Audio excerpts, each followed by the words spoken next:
morning and welcome to this session of the live coaching classes conducted by the Board of Studies of the Institute of Chartered Accountants of India. Sorry for the slight delay due to technical issues, and I'm very happy to note a lot of my regular students are here. We've got Hitesh Jain as usual, the first man, in. Poojaji is there, Bharadwaji is there, Himanshu Gupta, so many of you. I'm so happy. Memon, Rafiq Bhai, Niesha, Mehanka Kumari, Kusum Lata, Jamil. Okay, wow, great. Jaspirit Kaur is also there. Okay, thank you. And we have Puja PS with Shri Guru Bhyo Namaha. Thank you for all your love and affection and looking forward to more such interactions with you. And today we are going to start a new topic, which is accounts of companies. The Companies Act is the body that controls how accounts of companies are presented. In fact, you will be seeing that the Ind AS is proposed by the Ministry of Corporate Affairs. Of course, it is drafted by the Institute of Chartered Accountants of India, approved by the Institute of Chartered Accountants of India, but it is made mandatory by the Ministry of Corporate Affairs.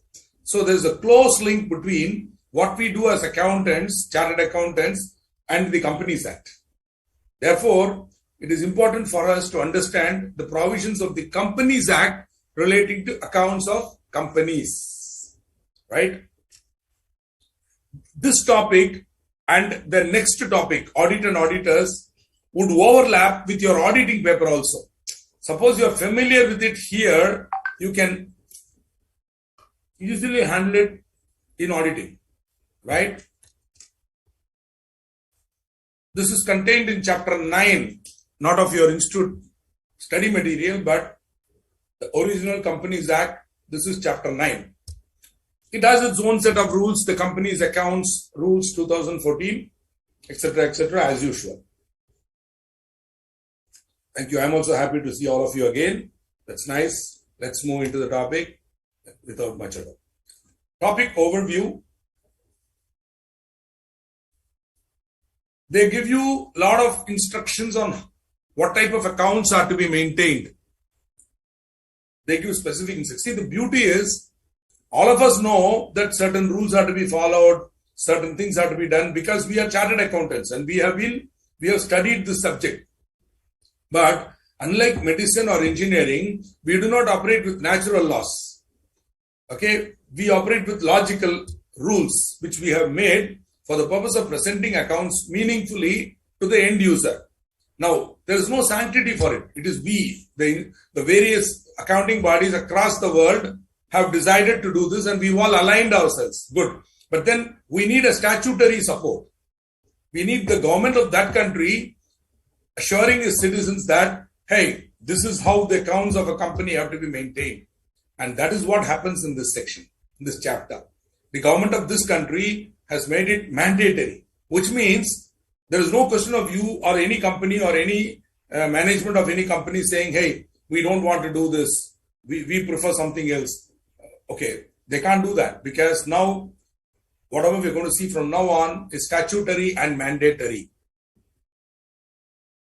Okay, for the first time, there's been a new provision for reopening and recasting of accounts. Earlier, we could not go back. Suppose you had missed out something in the past, then you have to of course, you'll have to make a rectification entry in the current year, and then, there's a separate accounting standard for prior period adjustments. Now they're actually permitting you to reopen and recast. Reopening is going back and opening the books, ledger, etc. Recasting is changing the total. Casting is totaling. The word casting means totaling. When I total a column of figures, I'm casting. Recasting is retotaling. I don't know why they will include this because I hope no accounts are going to be published or signed by an auditor which have a totaling mistake.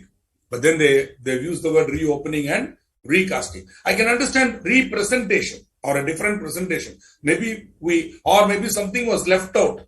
I can include that. Anyway, let's see what they are envisaging in that section. There is also a provision for voluntary revision of accounts, right? much of these two chapters, auditing and auditors, came along with the Satyam scam. You will find a lot of impact or a lot of, shall we say, color is taken from the experiences of the ministry and the government of India during the Satyam scam.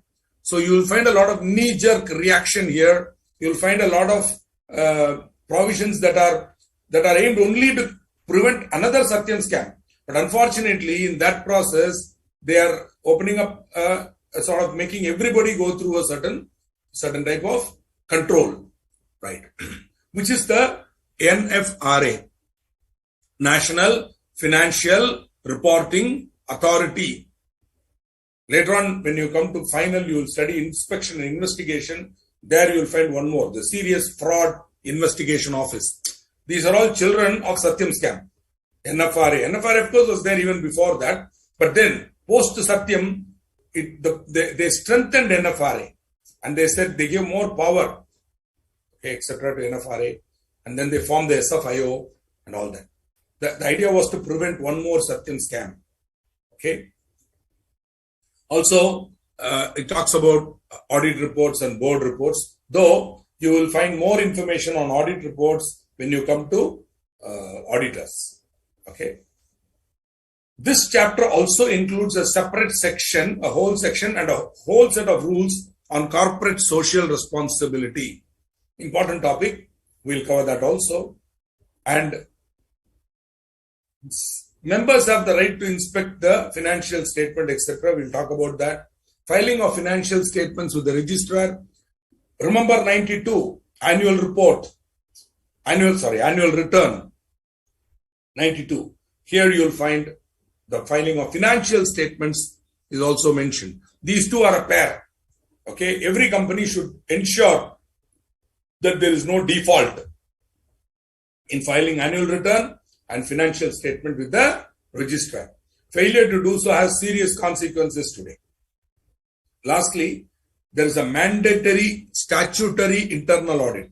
How that works, we'll be seeing. So this then is the topic. Okay. Here's a question from Himanshu Gupta, Ministry of Corporate Affairs and Ministry of Companies Affairs. Himanshu ji, there is no Ministry of Companies Affairs. Okay. There is only Ministry of Corporate Affairs. So there is no such creature called Ministry of Companies Affairs. So MCA expansion is Ministry of Corporate Affairs. Okay. Why corporate? Because this ministry also controls something called the Limited Liability Partnership, which is a body corporate, right? So, right, good. Moving on. 128 is the first section. Simple. These are all not very complicated. Let's just quickly run through it. Every company shall prepare books of account and other books and papers and financial statement for every financial year. Okay. So books of account have to be maintained. It's not as if the directors can have a diary where they make a note of income and expenditure on and then sort of add it up together and say, hey, you know what, guys, this year we made so much money and here's your share. No, it has to be maintained properly. Okay. And the supporting documents, the other relevant books and papers, I'm sure you've already seen the definition of books of account and books and papers earlier, but books and papers are very important. Every document that supports the books of account, everything that is generated, all the documentation that is generated in the course of the running of a company are books and papers, and they become relevant for audit as audit evidence.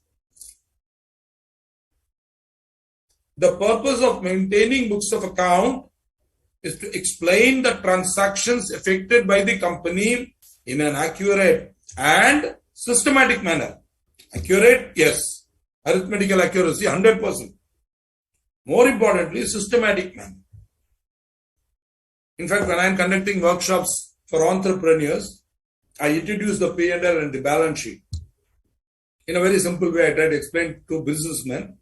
One thing I tell them is the profit and loss account, or rather the income statement, answers a very important question asked by an entrepreneur.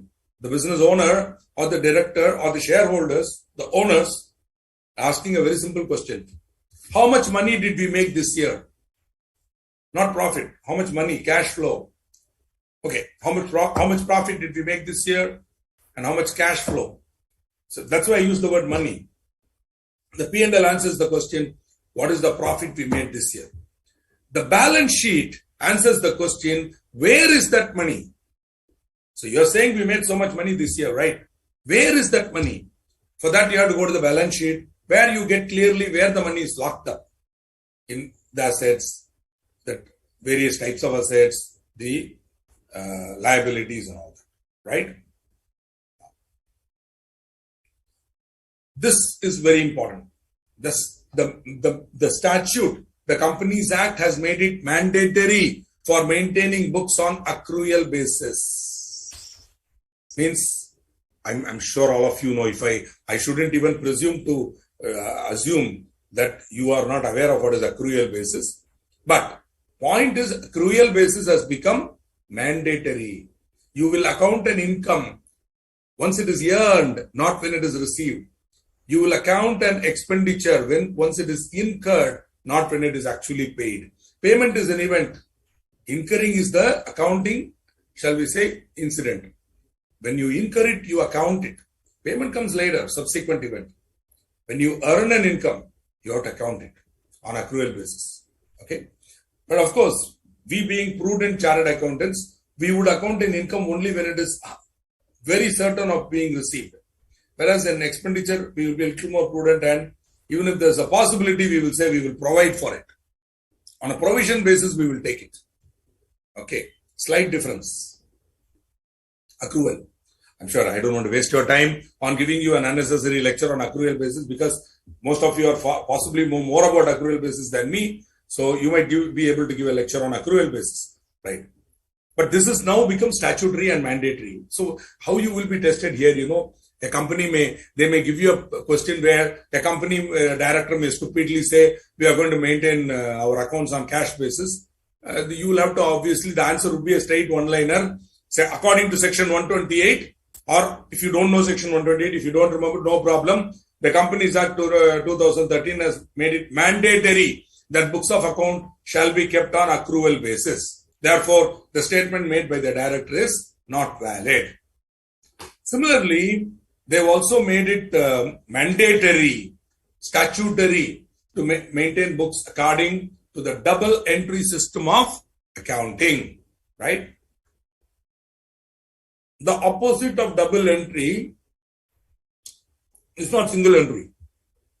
Unfortunately, when you studied in school or in college, they kept referring to it as single entry system. There is no single entry system. You got incomplete records.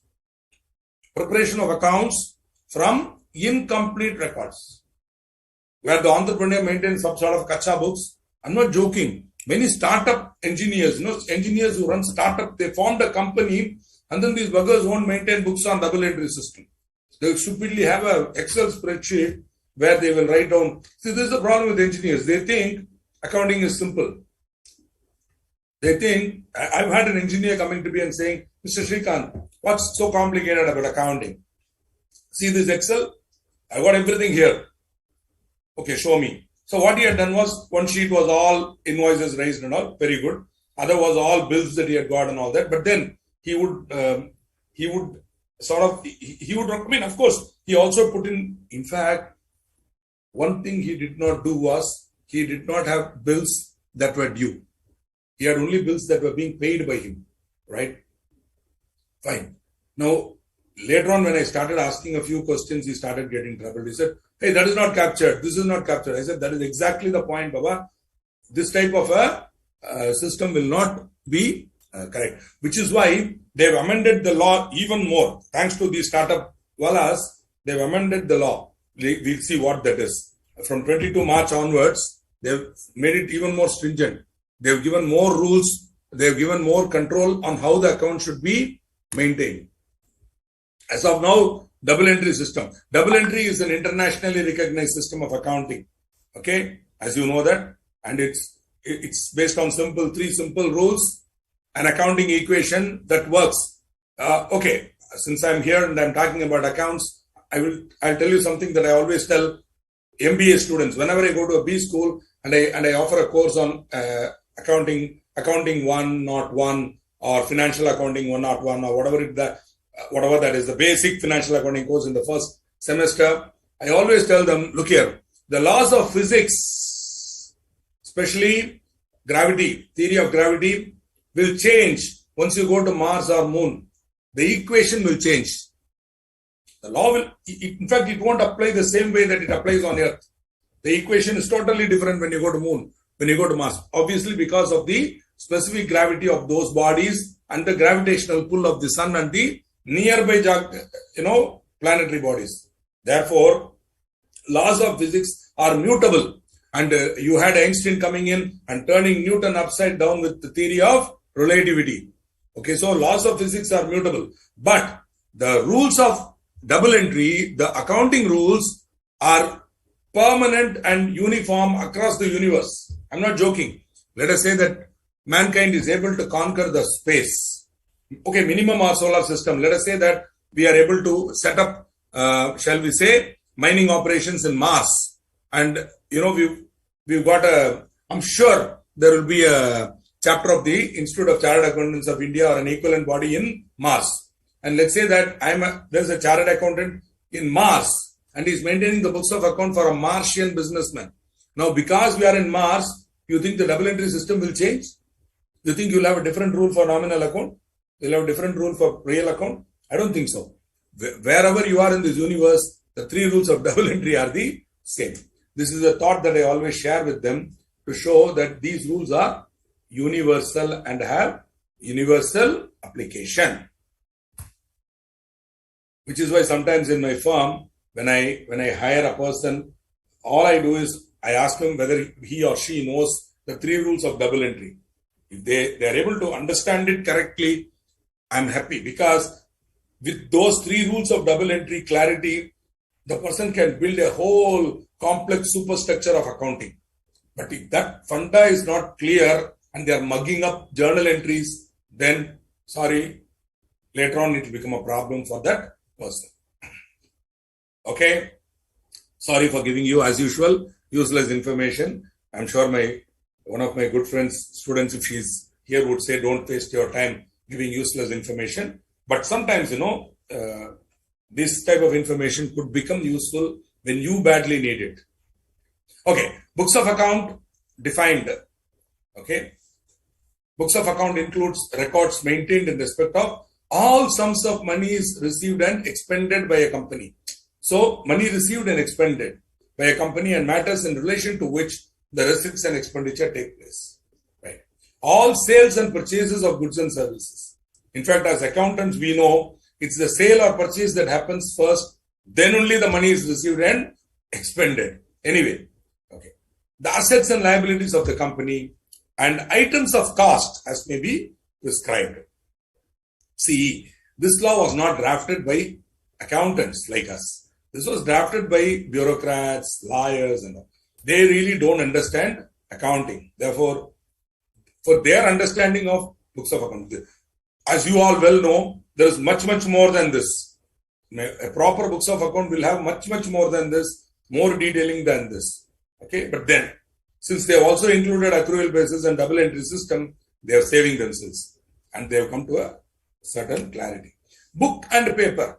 See, this is part of your definition part. Sure, you studied it in preliminary chapter, but then again, they are relevant here. Therefore, actually, I am not in favor of this, teaching definitions first as one single chapter. By the time you come to somewhere else, you'll forget it. In fact, this happened in our meetings and management and administration topic. I missed one important definition and I gave you some wrong information in that. I realized that and I'm going to correct it today when I'm coming to that part of the topic.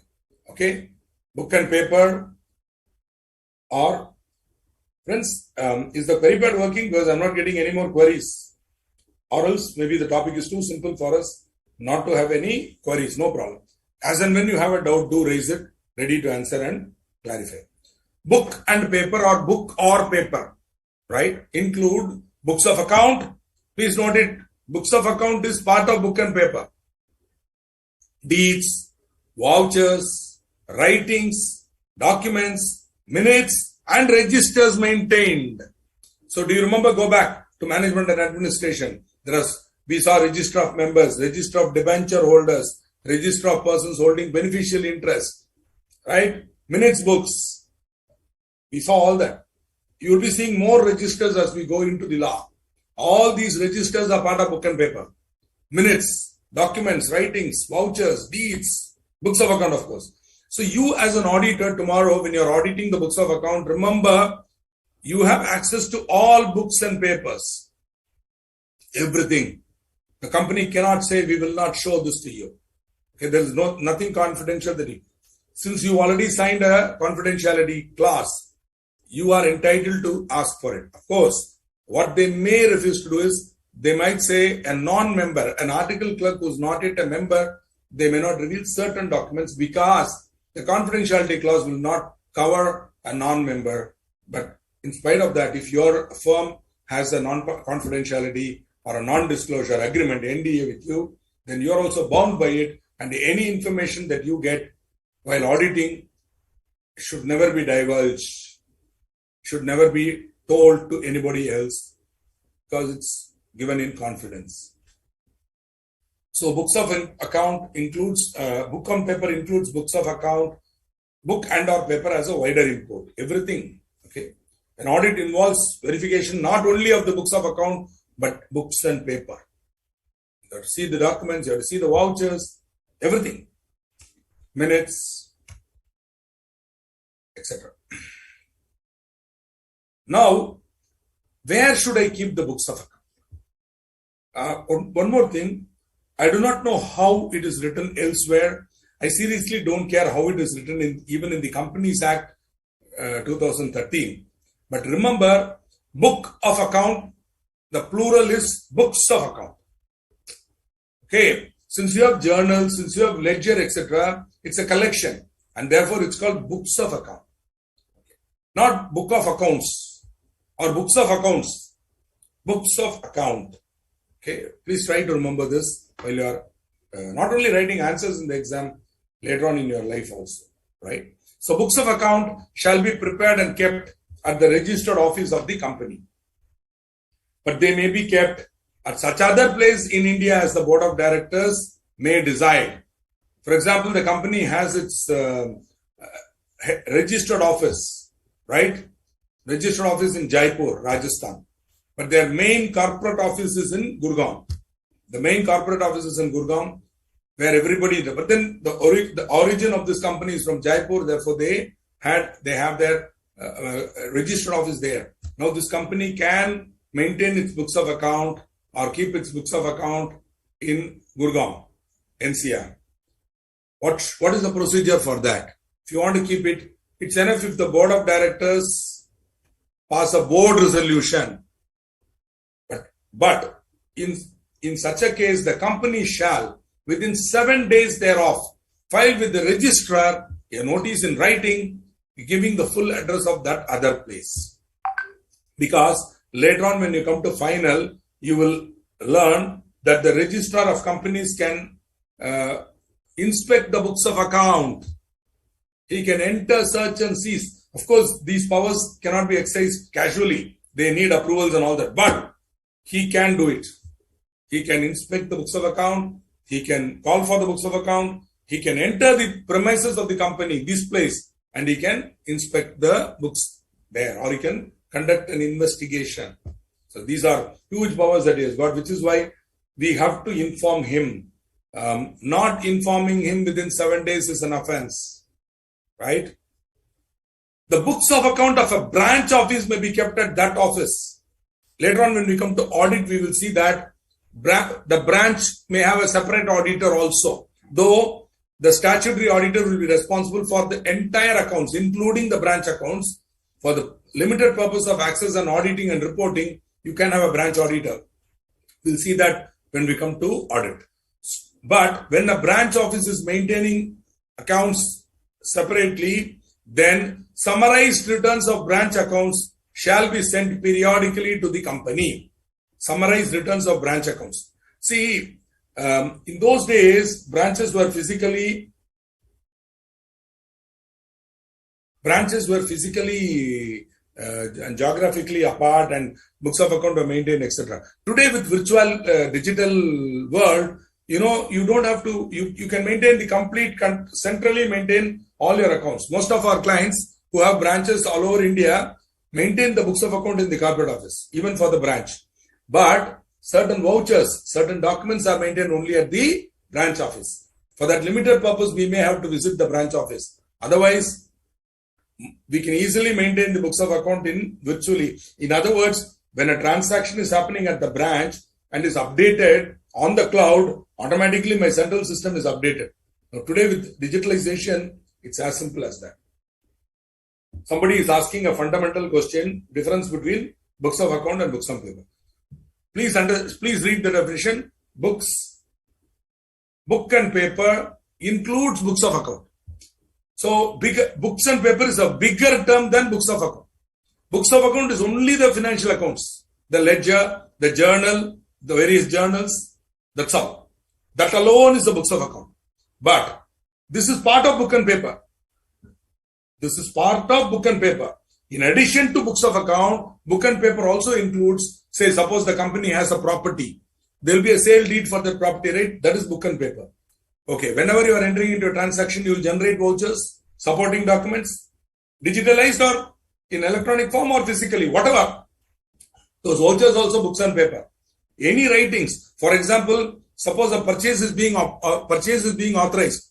Depending on the complexity of the company, there may be a purchase committee and there may be tender, and the tender, they may float a tender, then there will be quotations, okay, letter of intents. Then once the letter of intent is published, there will be proposals. These proposals will be reviewed by the purchase committee. And then the minutes of the purchase committee is writings. The tender that you floated, everything is part of writings. Any document, letters, correspondence, including email, any email correspondence is book and paper, because book and paper may be in paper or in electronic form. Minutes and registers, of course, minutes maintained for the board meeting and committee meetings also, as I said. Okay, anything is book and paper. It's a bigger term. Whereas books of account is limited. Mainly the journals, the sales journal, purchase journal, whatever you call it, and the general ledger, etc., etc. This is books and paper. Hope this is clarified. Now, what Ms. Dhaneshwari, you can do is, if you have understood the difference between book and paper and books of account, kindly confirm it in the query pad so that I will know that I have answered your query to your satisfaction. So books and paper is a big term within which books of account is also included. I explained each one of these items with examples to you. Also, books of account is only ledger, journals. Simple. Whereas all supporting, everything is book and paper. Bigger term. So that is how you do.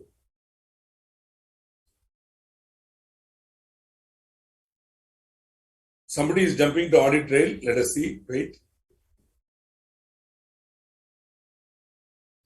Somebody is suddenly jumping to audit trail. Madam, I have not talked about audit trail at all. Don't go there. And also, Dhaneshwari ji, confirm whether you have understood the difference between books of accounts and books and paper. Confirm that, please. Because, see, this is an online course. And how do I know whether I have answered your question unless you tell me? Audit trail will be explained very shortly. Don't worry. Kushbuji, absolutely correct. Contract between... thank you, Madhya. Thank you, Dhaneshwari. I'll talk about audit trail a little later. Don't jump the gun. Okay? Give me that space and time to go there and explain to you. Okay? I have my own style of teaching. Don't disturb that style. Okay? Don't pull me, push me. I know where I'm going. But Aransa, I'll do that. Ultimately, you will be expert in the subject. You will get high marks in the exam. Trust me is all I can say. Trust me. Okay, fine. Now, yes, Kushbuji, you are right. Contract between not any two parties, but contract between the company and another party. The company should be a party to that contract. Yes, 100%. That will come under the category of writings. Right? Agreement. Yeah, definitely. Suppose you are reviewing the audit. They are claiming rent is so much, and they are paying rent every month 45,000 rupees. Right? How do you know that the rent is 45,000 rupees? You have to verify the lease agreement. That is the book and paper. Okay. Everything, yeah. But there should be a connect between that and the company. See, suppose the managing director has written a love letter to his girlfriend, that is not books and paper. Got my point? That is not, you cannot say, show me all your personal correspondence. The managing director need not show. Yeah. He might have written a love letter, yeah, that is not part of the company. Unless in forensic audit it becomes relevant. But unless there is a fraud, you cannot go there. Personal correspondence is still personal. There should be a company link there. The company should be a party, or the company should have made a payment, etc. Suppose the company is regularly making payment to that girlfriend, okay, and she is not an employee, then you, as an auditor, you have the right to ask, sir, who is this lady? Can I have what is the connection and all that you can ask. And if your suspicions are aroused, later on I will tell you that you have to inform the Ministry of Corporate Affairs that I suspect a fraud, and your job is over. Our responsibility as chartered accountants today has now become multifold, both in service and in practice. Please do not think that it's only practicing chartered accountants. Even in service, if you are a CFO, your responsibility is too much. Tomorrow, if something goes wrong, you are also a KMP, Key Managerial Personnel. Chalo. Books of account and other relevant papers may be kept in electronic mode. Thank you for informing us, sir. But then, we've already moved to electronic mode long ago. In 1992, I was running a software company, 91 onwards. When I quit Pricewaterhouse, I started my practice, and I was also I was part of a software consulting company run by me and my brother-in-law. So we used to develop financial accounting software. But unfortunately, the government of India took a lot of time to recognize books of account maintained in electronic mode. And so, most government departments were insisting on printouts. Can you imagine? The income tax department will ask us to bring printout of tally, etc., etc. Now, today, luckily, they are willing to accept books of account and other relevant papers in electronic mode. But they are giving some conditions for that. See, in case you have a paper on IS audit, you will understand this better. See, physical mode, you have a document that you can verify. Electronic mode, it is not just the document verification. It is you have to understand the overall process by which transactions occur in that organization digitally, and what are the controls in place. So, auditing books of account maintained in electronic mode, either you can ignore the software, you can ignore the application, you can ask them for the output, that is the physical ledger, printout, and then you can ask them for printout of the voucher and you can go through it, which is good old. It's called black box. Sorry, more than a decade now, nobody uses that technique. Today, when we audit a company, we don't ask them for printouts. We ask them for view access. If they are using an ERP, whatever software they are using, whichever application platform they are on, we ask them for view access. So that once my laptop and my team's laptop is plugged into that server, that's it. I can go and now do whatever I want. Then, once I have some doubt, then I will ask them, hey, produce this document, produce that document, and then start. Then the audit starts. Right? So, maintenance of books of account in electronic mode and also relevant books and papers, okay, is now made possible. But they say that it should remain accessible in India so as to be usable for subsequent reference. Okay, whatever they mean by that. Right, we will keep it in, we can scan it and keep it in PDF form. But please be careful. The original vouchers, the purchase bills, you don't destroy it. You may scan it and keep it for storage purposes. But keep the original bills, because especially the purchase bills, if you are claiming input tax credit, ITC, because the GST fellows are still not comfortable about scanned images. Though the income tax department is more than happy to look at scanned images, unless they have real doubt, including even fixed assets, purchase, invoice for purchase of fixed assets, I have given digital images, which the department has viewed, and they have a thing. But once they are very suspicious, then they will say bring the original and all, which we cannot. So keep the purchase document at least in original. Keep the purchase document original. Why? Because they may ask the original. especially when you're claiming input tax credit. Some GST fellow may be such a dinosaur that he might say produce it. At that time, you cannot say, sir, we've digitalized it and then we have destroyed the physical copies for no. Okay. So it should be, so the idea is it should be available and usable for subsequent reference. Be retained completely in the format in which they were originally generated, sent or received, or in a format which shall present accurately the information generated, sent or received, and the information contained in the electronic record shall remain complete and unaltered. So the scanned image should be a good copy of the original. Okay. Otherwise, the transactions are electronic transactions. So, see, simple. A balance sheet is given to me, a P&L is given to me for audit. The first thing I'll assume is that it is wrong. Then I'll ask them to prove one by one. You're saying your sales is so much. Show me. How do I show? Say sales. So show me the invoices. But then ticking all the invoices, no. How much GST did you pay? Is that linked? So that way, each and every item in the income statement and balance sheet is verified with supporting documents. If you do that correctly, it's an audit. Okay. If you do that casually, you are in danger. That's all. As I told you, this topic and auditing are very closely linked. Now, for the financial years commencing on or after the first day of April 2022, every company which uses accounting software for maintaining its books of account shall use only such accounting software which has a feature of recording audit trail of each and every transaction. So, Daneshwari has read the topic before and she had a doubt and she is asking what is audit trail? I'll come to that. So, they are saying if you are using accounting software for maintaining your books of account, then such accounting software should have the feature of recording an audit trail of each and every transaction, creating an edit log of each change made in the books of account along with the date when such changes were made, and ensuring that the audit trail cannot be disabled. Friends, as I told you, to understand this, you should have some understanding of IS audit, Information Systems Audit. See, normally in physical accounts, you had something being written and there was a supporting voucher, right? Now, once you go digital, I'll tell you something. Suppose a company wants to falsify its books of account. It wants to add some expenditure which is bogus, right? In physical, they had a lot of problems.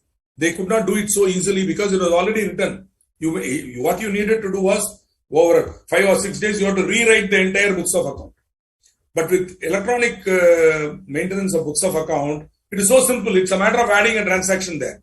That is where they say you should have an audit trail. An audit trail. For example, you want to include a new transaction or you want to change an existing transaction, there should be a clear tracking of modification. Okay? Create, modify, delete. This should be tracked. How? By user ID and password. See, every user in the accounts department will have a user ID and password. So whenever there is an entry made in that electronic books of account, that your system should track who made that change under whose user ID and password. So that in case there is a suspicious transaction, at any stage we can go and find out who actually was responsible for the entry by tracking the user ID and password. So if a false entry has been made, a voucher has been falsified or removed or enhanced or added, we will know who did it. Friends, this will be a user ID and password to the user department. There is one more guy called the systems administrator. Now, the tracking of user ID and password is the audit trail.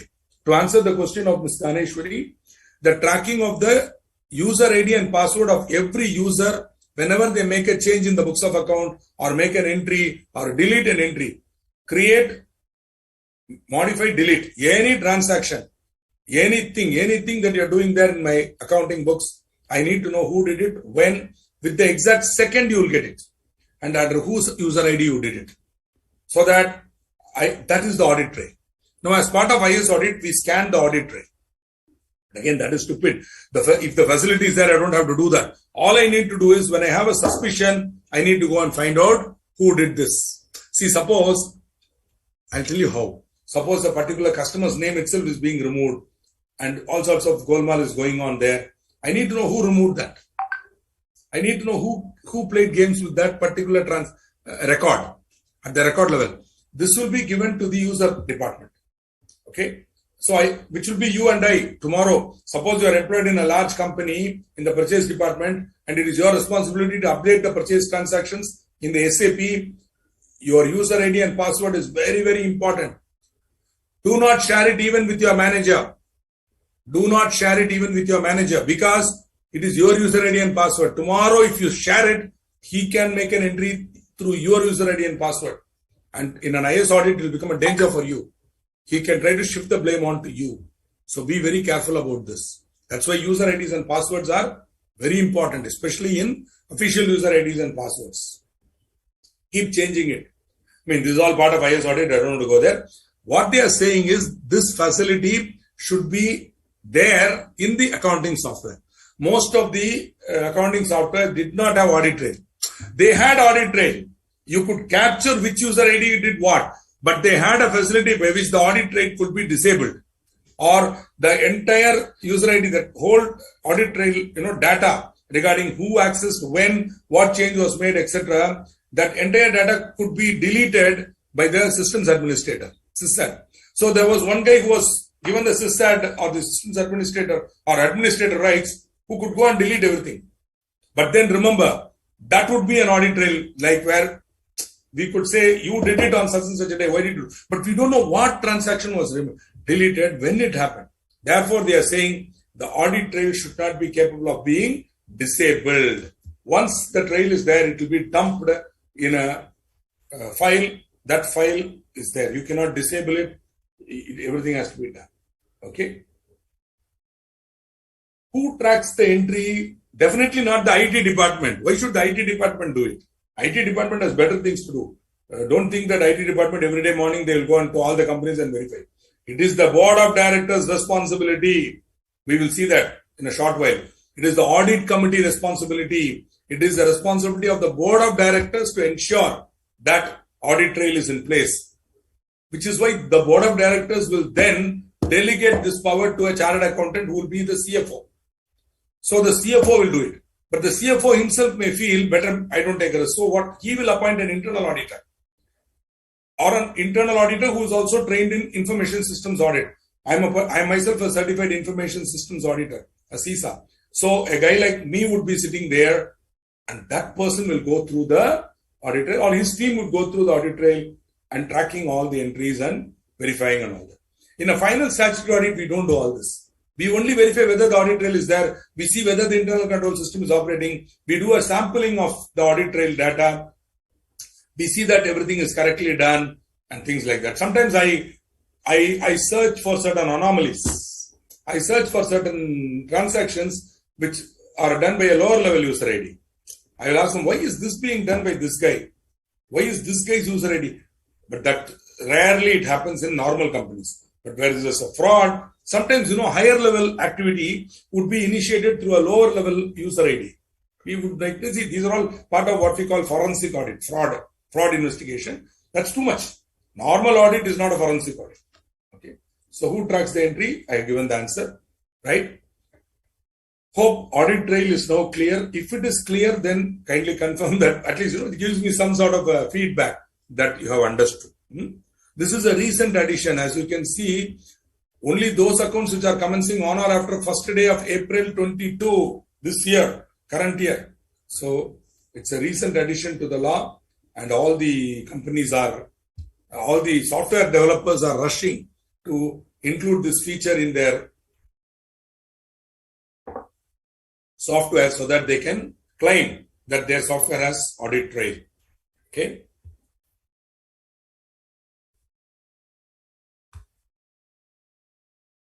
Now, the information, we are still in electronic mode now. This is in addition, this is a recent amendment. Okay. Now, but basically rule 3 gives a lot of information about maintenance of books of account in electronic mode. The information received from the branch offices shall not be altered and shall be kept in a manner where it shall depict what was originally received from the branches. The information in the electronic record of the document shall be capable of being displayed in a legible form. Wow, see the fear of the ministry and the bureaucrats. Huh? They are so worried about electronic data. See, once you get used to reading files, you really won't need the format. See, especially if you're comfortable with reading the file. See, what happens is, when a report is given to you, it is converted into a format and given to you so that you can understand, so that it is displayed in a legible form. But if you are actually used to reading original machine data, you will find that it is continuous. Just have to align to it, that's all. And you'll suddenly be able to read that directly. But obviously, if you're going to produce it before income tax department or before the ministry, they want you to produce it in a manner that is legible to them. Therefore, they say they made it mandatory that the information in the electronic record shall be capable of being displayed in a legible form. Friends, see, who is responsible? The audit committee or the board shall ensure that there is a proper system of storage, retrieval, display or print out. I put an exclamation mark because I don't know which ass will still print out. Friends, we have to grow more trees. We should not cut down trees. And one reason why we cut down trees is for making paper. So please reduce the paper usage. If you can avoid printing out, see, you can easily avoid printing out because most of us have smart phones. Most of us have phones that are capable of being used as for email, for reading stuff. You can download a PDF, keep it on your mobile, don't print it and don't expect to have paper. No more paper. Okay? Let's go for a paperless world where everything is digitally displayed. See, if we don't do this, we will have a problem. We will anyway move into a paperless world. In a short while, in the next 2-3 years, you will find nobody will want to print out anything. I'll give a simple example. In those days when you used to travel by flight, they used to give us a small booklet. Yeah, it is the ticket booklet. It used to be there and 3-5 pages will be there, all blah, blah, blah. Then thanks to the great Captain Gopinath and his turning upside down the domestic air traffic, air carriage industry, domestic airlines, nobody prints the ticket. They said nowadays Indigo says don't print the ticket, have an e-boarding pass. See, now even the security guard who clears you in the airport, doesn't put a chop on that boarding pass. Earlier, they used to print a boarding pass and we'll be holding that boarding pass and waiting in the security line. Then the security will do all his nonsense and then after frisking you, he'll put a big chop on the thing. Nowadays, nothing. Just go there straight through. Everything is electronic. You're tracked. In fact, the passenger is tracked. Once he's boarding, he's got his boarding pass, he's in the system. He's tracked. No paper until you reach the flight. And then you are guided to your seat and then that's it. Go home. What do you need to do with the boarding pass? You got an electronic image, right? You want to make a claim from your company, then send it to your HR department or the payments department by mail. Attach it to the mail where you're making the claim. They will save it in the database and make the reimbursement to you. Now, do you understand where it's all linking? I traveled by flight. I'm claiming the amount. There's a voucher. Everything is electronic form. Then the entry goes into the books. Maybe they gave me an advance that gets closed and the travel expenditure is debited. All that now, this data is going to be held in electronic form. Now, please do not print out all that. Let it be in electronic form only. Today, later on when you come to Negotiable Instruments Act, maybe myself or somebody else will tell you there's something called check in electronic form. Check in electronic form or truncated check. We'll see that.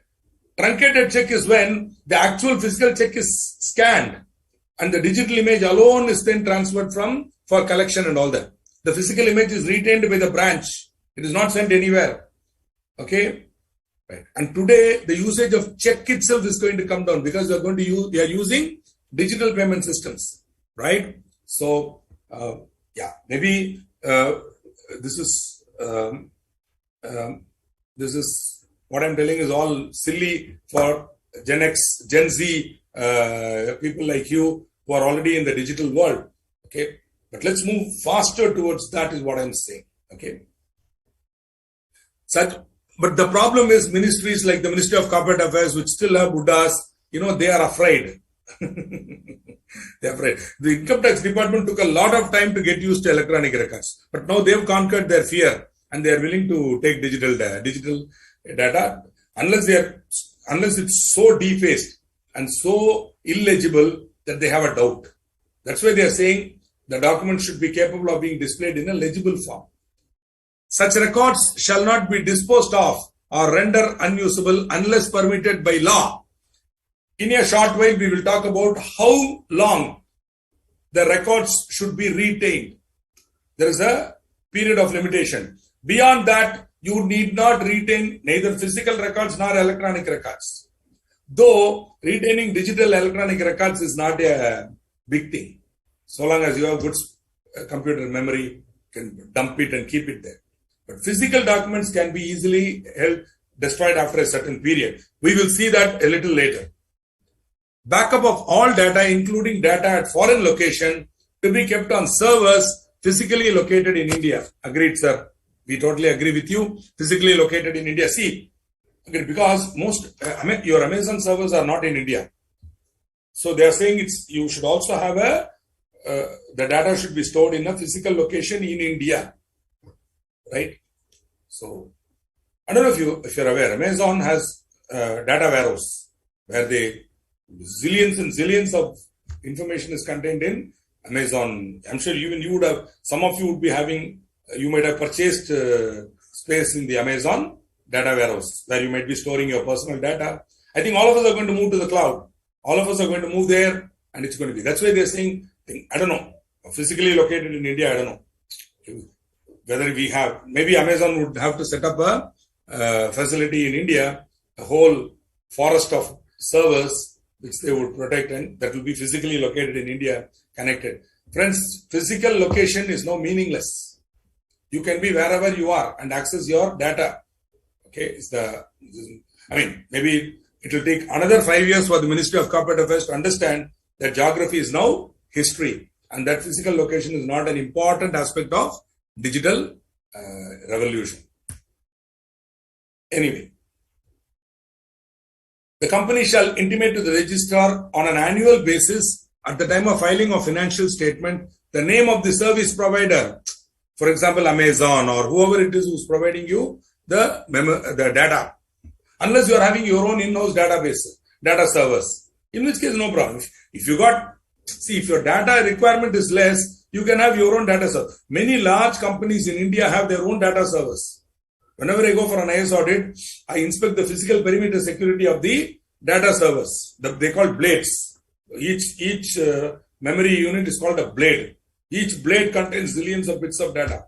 Like that, you'll find banks and banks of blades are there with servers, all connected, all whirring. And as the transactions are happening across the country, everything gets collected into this place. That's the nerve center of that company.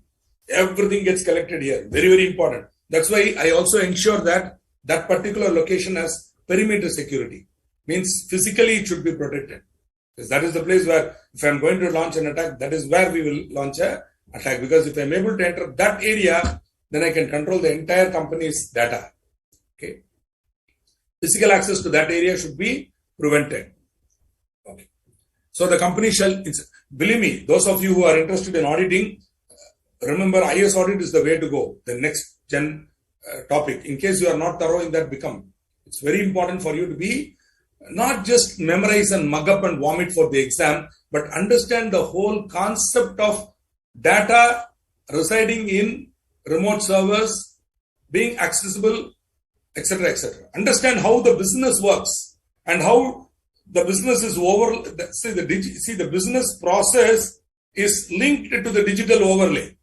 So unless you understand the business process, you cannot conduct an audit of the digital overlay or the virtual overlay there. So all that is happening is what used to happen physically now happens virtually. But the threats are still the same. The problems are still the same. So when you go into a digital world, the problems are digital, the solutions also need to be digital, right? I know maybe what I said now might have gone over many of your heads, but then note it down somewhere because this is very important. IS audit, knowledge of IS audit. In fact, in the final examination, I find consistently many intelligent students find IS audit is their toughest topic. ISCA it used to be called in those days. Whereas for me, it was the funnest topic. I used to enjoy IS audit. And when I did, it wasn't even called IS audit. It was called Systems Analysis and Data Processing. That was the topic I studied, 1987. Systems Analysis and Data Processing in 1987. But I could understand the potential of what was there, and that's why I started my own software company. I realized that there was a huge potential here. But then what happened? My practice also started developing, and then I also got into corporate training. I mean, so how many things can a man do? So I sold that software business to my brother-in-law and I walked away, and which is now run by my brother-in-law. He does HR management software very successfully for large corporates across the country. The company that I was the founder of still functioning very well. Okay. Now, so the company should intimate the service provider, the internet protocol address, the location of the service provider, where the books of account and other books and papers are maintained on cloud, such address as provided by the service provider, right? More than physical address, you will need a logical address. You need a URL, a link, okay? For example, to come to this meeting, I had to follow a link, okay, virtually. And I'm here talking to you. That is the greatness of a virtual world into which, a brave new virtual world into which we are going to step in, or rather we are already there, and the tunnel is there and we have to keep moving forward. There's no going back. Right. Thank you for listening to all this. Good.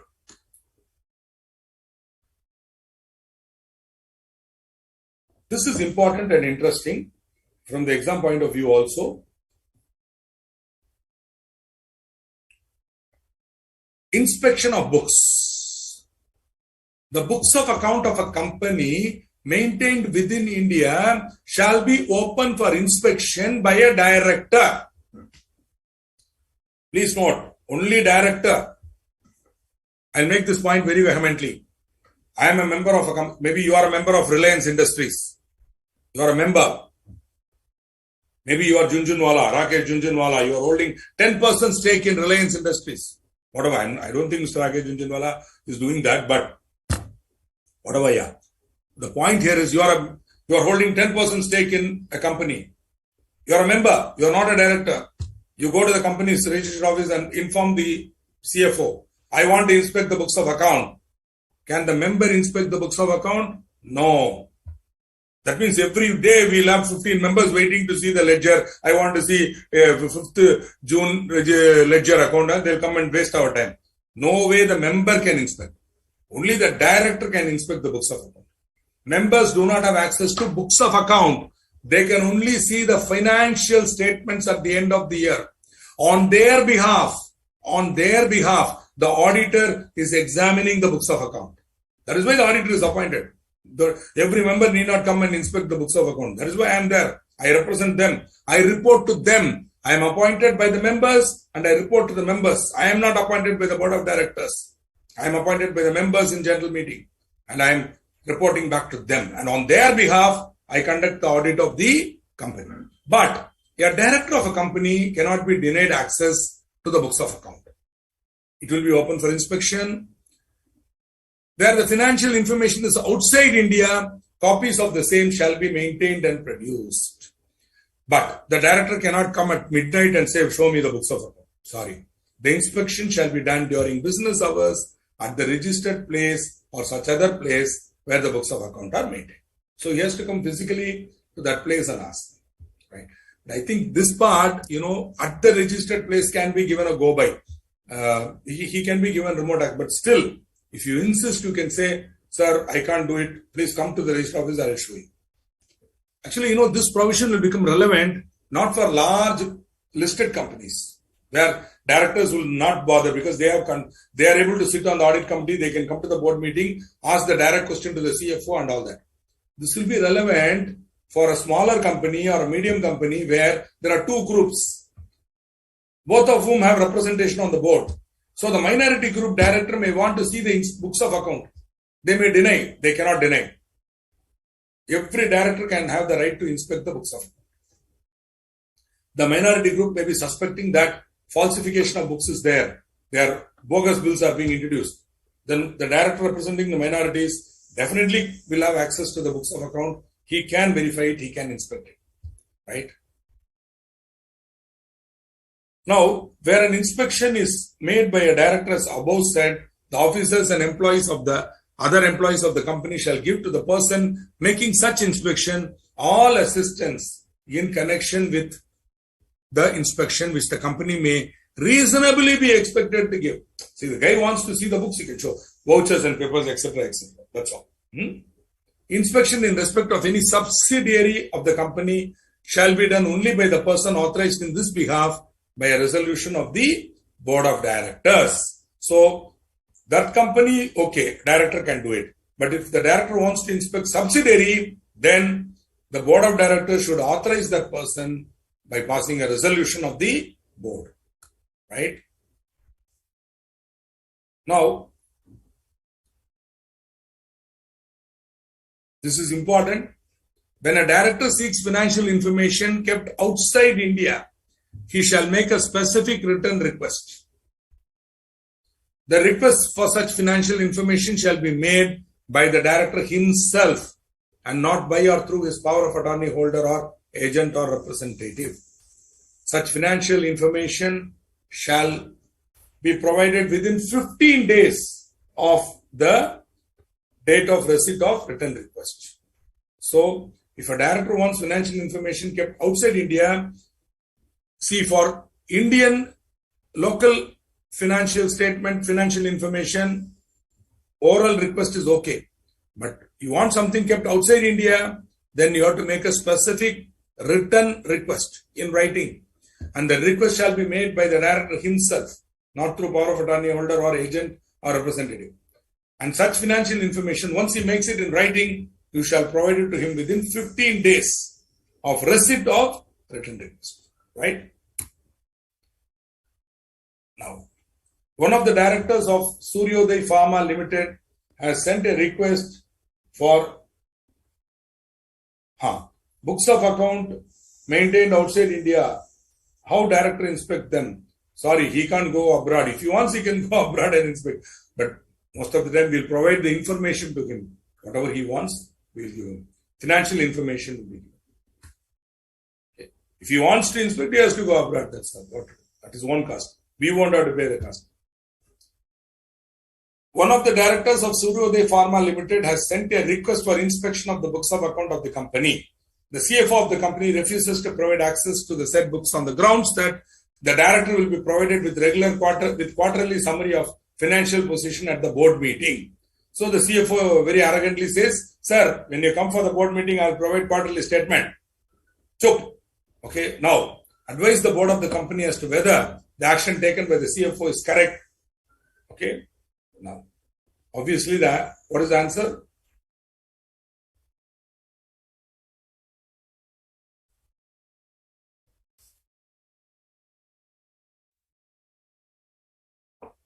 Every director has the right to inspect the books of account. The fact that you are providing quarterly summary is good. We are proud of you. But if a director asks for inspection, you have to provide access. It is mandatory. Will your answer be different if the request is made by a shareholder? Absolutely. There I can very well tell him, boss, every year you are getting the audited financial statement. Now, see that. If you have any doubt, you approach the auditor. Don't come to me. I won't provide access to the books of account. The reason is, somebody may buy 1 or 2 shares in the company and then come and view all the data. Okay. Some secrets might be leaked out. Corporate espionage will become possible. Therefore, they say not possible. Correct. Under section 128, 3 and 4, every director has the right to inspect. Correct. Beautifully said. Excellent, Kushbuji. Beautiful. I know this topic is not possibly the most interesting topic in the world in this subject. Little boring, because after all, accounting, accounting is boring, right? Accountants are boring people, huh? Not necessarily. Accounting may be boring, but accountants need not be boring. Okay, we can be very fun. We can be very, very engaging. Don't become a boring accountant. Okay. But many people, after they become members, they qualify final exam and all, suddenly they become very serious and Mr. Srikanth, according to section 128, hey, you're a human being. Come on. Okay, don't forget, ever forget that. Because you become CA, you don't stop being a human being. Okay, please. Mr. Aditya Ram, Director of Suntech Infosystems Limited, which has an office in Seattle, USA. Branch office. See, Suntech Infosystems Limited is an Indian company. It has an office in Seattle, USA. It demands certain financial information relating to the Seattle operations over phone. Examine the validity of this request. Beautiful. Many of you are giving the correct answer. For this one, is that valid? Is the director's request valid? In case a written request is sent by Mr. Aditya Ram's advocate on his behalf, should the information be provided?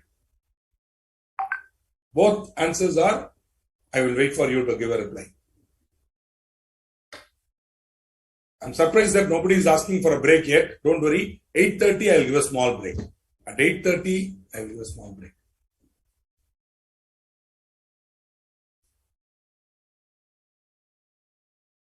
Yes, Daneshwari is right. Written request is... Did you notice this? This question carries 3 marks. This question carries 2 marks. You know what? In the examination, if you find these 3 mark, 2 mark questions and you know the answer, write them. Don't skip. When a question is broken up into 3 parts, each carrying 3, 2, 4 like that, answer such questions. You know why? Psychologically, for a 3 mark question, if you are correct, they will give you 2.5. 2 mark question, they will give you 1.5. Or even 2 upon 2. Whereas if it's a 6 or 7 mark single question, even if you turn upside down, jump and give, like Shakespeare or Milton, you write the answer, still on 7 he'll give you 5. Okay? The proportion you'll get more. So like this, you can score more and build the average. Batting average can go up. That's why whenever I find questions like this in the exam, not 3, 2 marks, split questions, I will try my best to answer that. Of course, if I don't know the answer, I won't play a risk there. But if I know the answer and 3, 2 marks, I'll prefer over single answer, 6 marks. I have to write. So, okay. Good. So written request is needed and it should be spent individually. Beautifully answered, Daneshwari ji. Absolutely correct. The request should be in writing, and even if it is in writing, it should be sent by Mr. Aditya Ram himself and not by his attorney or advocate. Fantastic. Beautiful. Now, I told you that we'll talk about preservation. Thank you. Beautiful, Mr. Akash Neel and Kushbu. Today, active students are Daneshwari, Kushbu, and Akash Neel. I don't find my good friend, though he is here, obviously, Hitesh Jain, Pooja, I don't find them getting very actively engaged in the conversation. Maybe because they find it very boring, sir, we know all these things, sir, like that. I mean, I'm sure you do. But then, it will be nice if I can have a couple of comments from you guys also, just to know that you are there and not gone out. Yesterday, I was conducting an online workshop for the Institute on Communication. 1 or 2 people had the audacity to say, please cover the topic again, because I missed it. Hey, no, I will definitely not repeat it because you missed it. Suppose I'm not able to explain it the first time and you're not able to understand, yes, that is my mistake. I will again explain. But somebody goes out for a smoke and then they miss that part of the lecture, they'll say, come back and say, sir, please repeat 128, 3 and 4. Boss, it's not going to happen. This lecture is being videotaped. So in case you missed something, please download the video and watch it. In fact, I'm so happy and pleasantly surprised when in advanced MCS classes or somewhere else, I meet our students and they come to me and say, sir, I've downloaded your lectures and I've listened to them. I'm happy about that. I pray to God that you should all clear the exam and become members of the institute. Good show. Okay. So how long should I maintain the books of account? How long should I keep the physical records? Okay. Books of account together with the relevant vouchers shall be preserved for a period of not less than 8 financial years immediately preceding.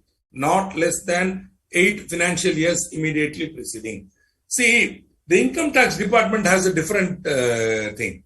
Reopening of assessment is possible up to 6 years. 6 years back, you can go for reopening. Okay, so if you are a company, you should go for the longer duration, which is 8 financial years.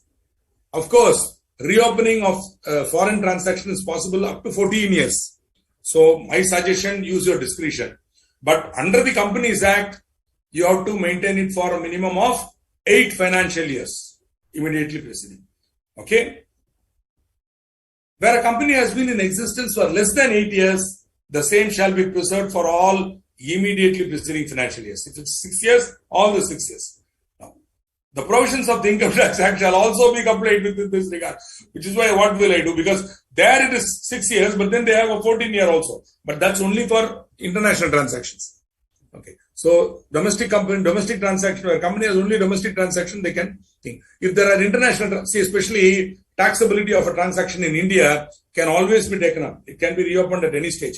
Thanks to the great Vodafone case, they amended the law. And so I think it's 16 years, not even 14 years. I think it's 16 years. I'm sure you're all authorities on income tax, you might correct me, but I can check up. Point is, they wanted to reopen Vodafone again. So they did it.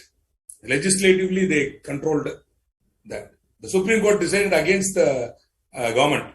The Supreme Court decision in Vodafone case was against the government of India, against the CBDT.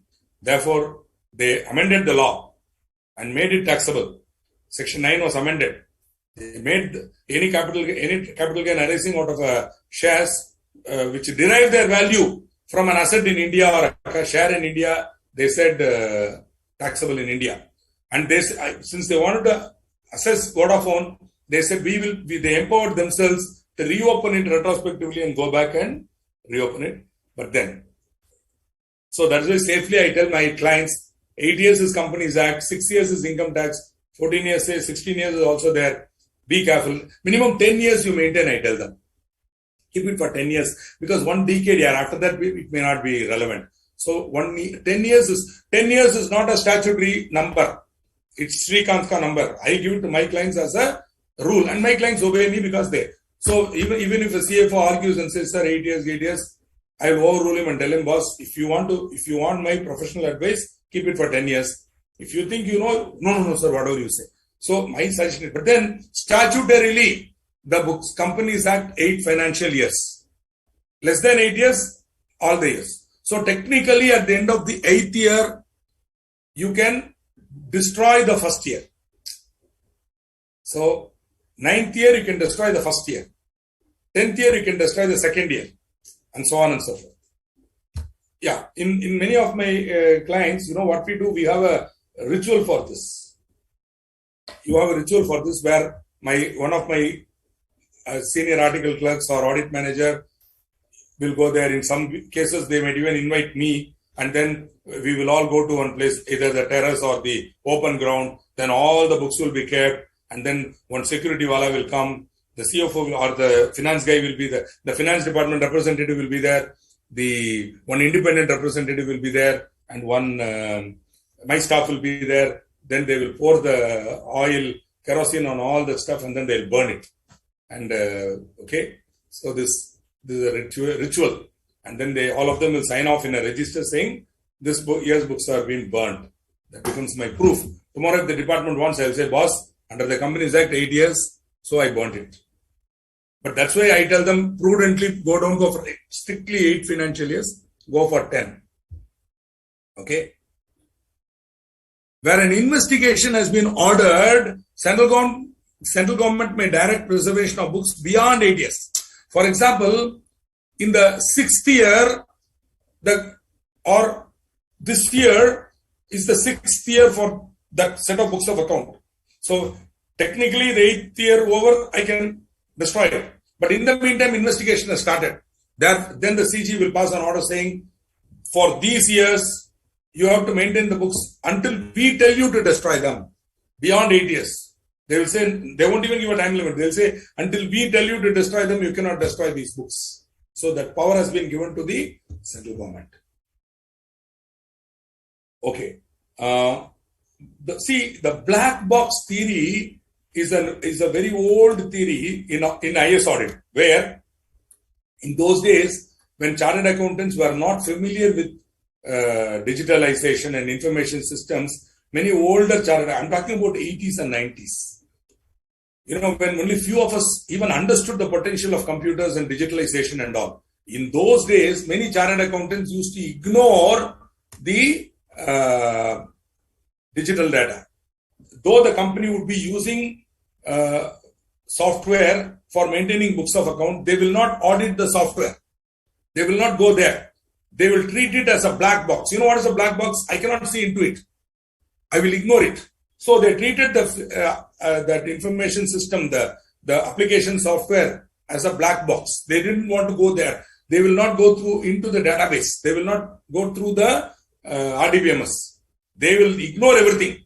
They will ask the company to give a printout of the ledger, good old ledger and journals, print out. And then they will have a green ink pen. And then they will ask for original vouchers, papers, everything, print out.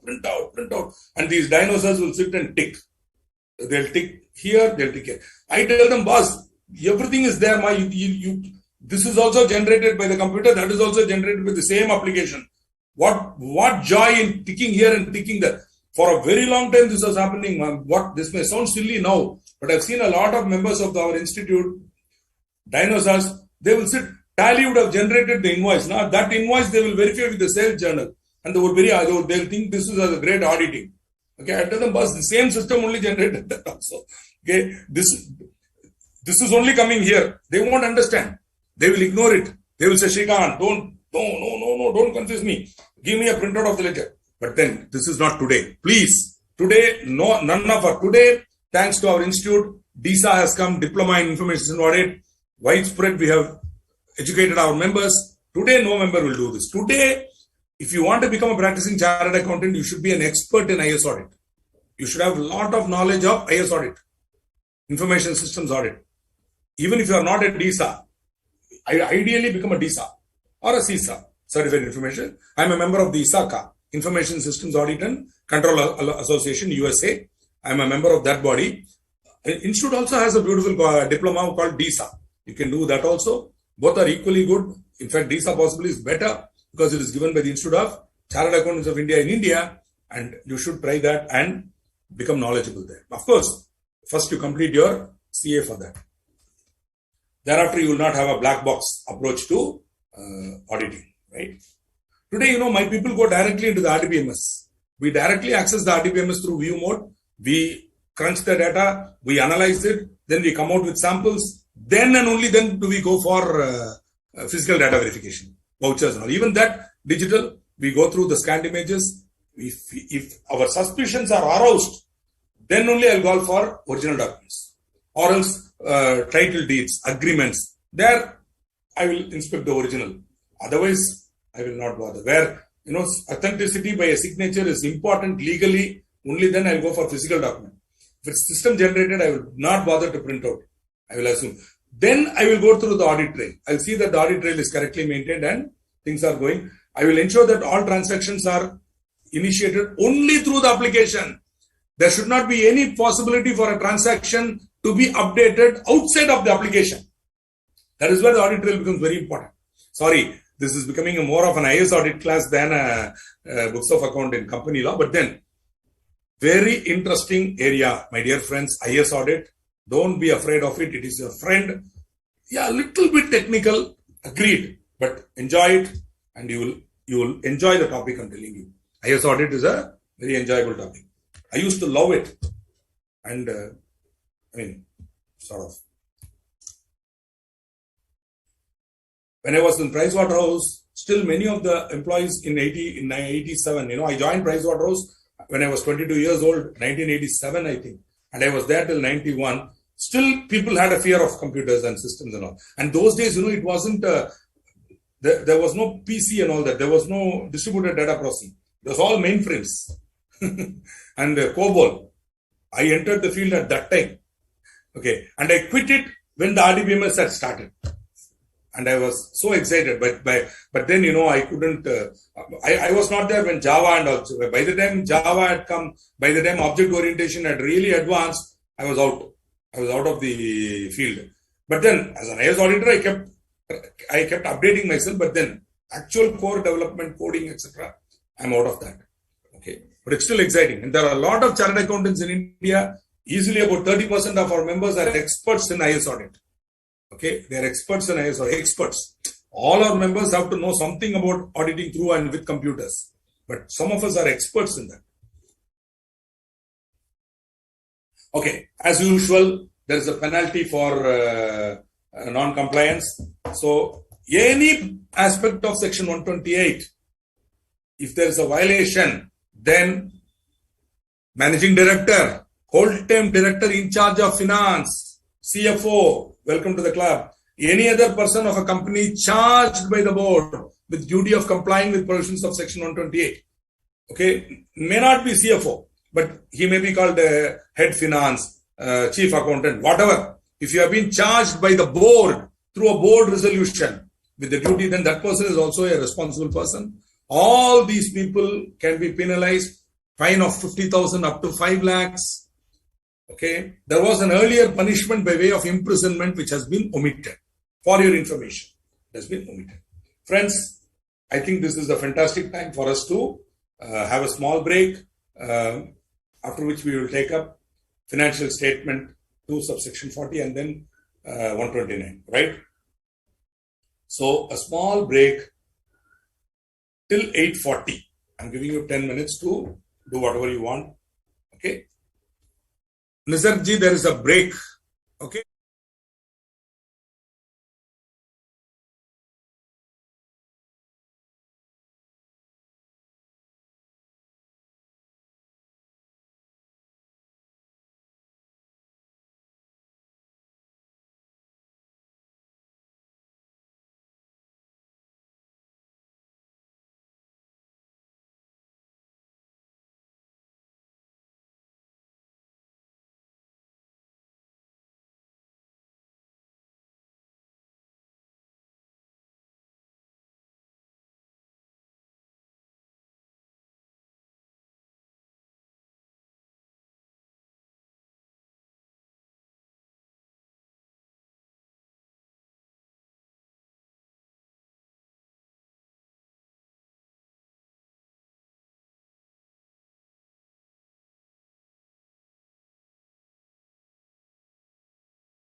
Welcome back from a well-deserved break.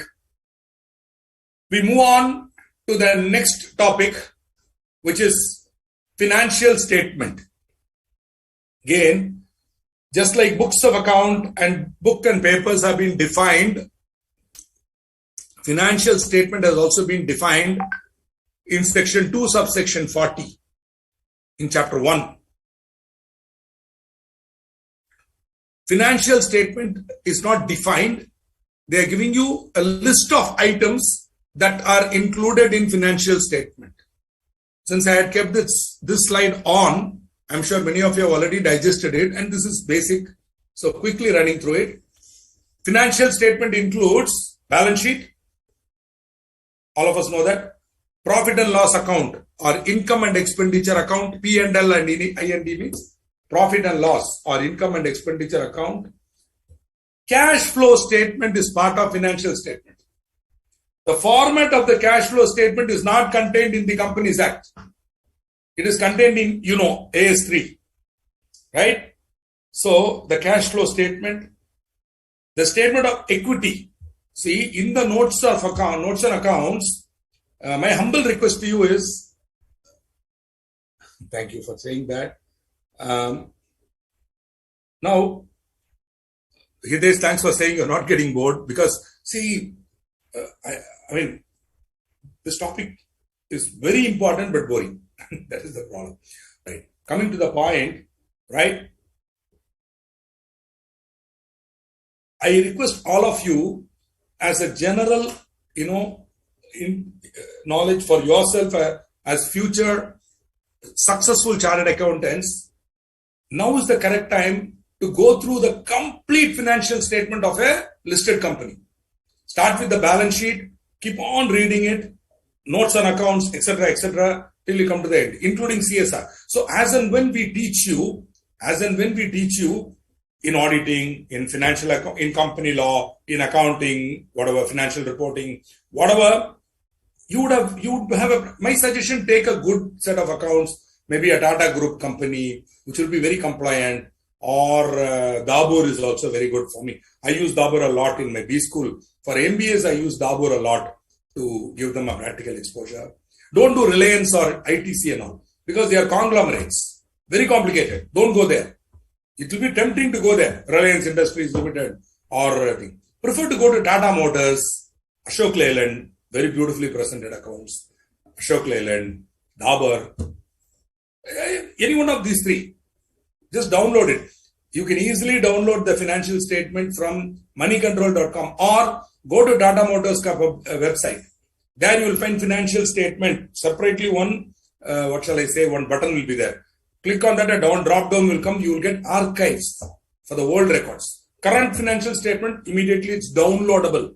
It will be downloaded onto your system or your smartphone as a PDF.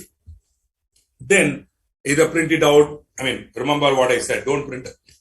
Okay? On your smartphone or on your tab or on your laptop, page by page. Don't have to understand. Just look at it. If you have a doubt, then make a note of it. Maybe later on you could ask it to any one of us faculties. Me or better than me. You got better faculty than me in the faculty team. They could answer you better than me. Ask them. And they will clarify. See, after all, we as members, our goal is to groom new chartered accountants. Examination is nothing, yeah. What we are doing here is grooming members for our institute, not just people who have a piece of paper, kagas, sirf kaam ke liye. No, we are grooming members for this institute, and in that sense, all of us are always willing to answer your questions. Not only faculty, any member of our institute would be more than happy if approached properly with due reverence and keeping value of time in mind. Any member, you walk into in your town, if you have a senior practicing chartered accountant, you fix an appointment with him, he will give you half an hour. He will be more than happy to explain to you. Believe me when I say it, I am talking on behalf of every member of this institute. Every member, we are available to help you to understand. Okay? But don't make too much demand. Don't ask us for personal favors. Don't ask us for all that stuff. Knowledge, yes, we are available to share with you. Right? Good. So, cash flow statement, the notes on account, when you're going through it, the first item you will see would be, after cash flow, would be statement of equity.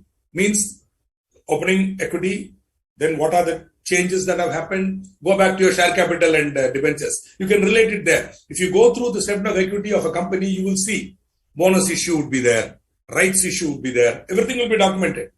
How the equity has increased or decreased. If the buyback is there, that will be documented. Everything will be clearly shown there. So you will understand during that year what has happened to the capital. The financial statement is a treasure house of information about the company. For a good analyst like me, who does financial analysis, fundamental analysis for investing, for me, the balance sheet is a treasure house of information which I use diligently to make intelligent guess as to what could be the value of this company, not now, but 5 years later.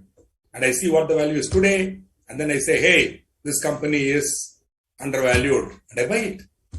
And then it goes and proves me right by going to the value that I predicted it will go to, and I make my money. Now, what I'm saying is that is done only by reading the balance sheet. Okay? So for that, even for that, you need to be thorough with how to read a balance sheet. Right? In addition to these, there is a whole lot of notes on accounts, explanatory notes, annexed to or forming part of the financial statements. Very elaborate. Unless you go through the balance sheet of a listed company, you will not, even an unlisted company. For an unlisted company, it will be slightly less, but it will be huge. Most of them have their genesis. Most of the notes, they are compulsory or mandatory thanks to Companies Act, accounting standard, etc. It's compulsory. So we have to give the disclosure. Please go through that. I'm making this point here because this topic is a fulcrum for your knowledge. This topic is going to come again in auditing. It will come again in financial reporting, etc., etc. So be thorough with this. So one important point is that the cash flow statement need not be prepared and included by one-person company, small company, and dormant company. I'm sure you know what is a small company. We already saw what is a one-person company when we saw chapter 2. I'm sure you're familiar with definition of small company from chapter 1. Dormant company, you may not know because it is going to come later in your final syllabus. Basically, a dormant company is a company that is not functioning, but it is not defunct. There's a slight difference between a dormant company and a defunct company.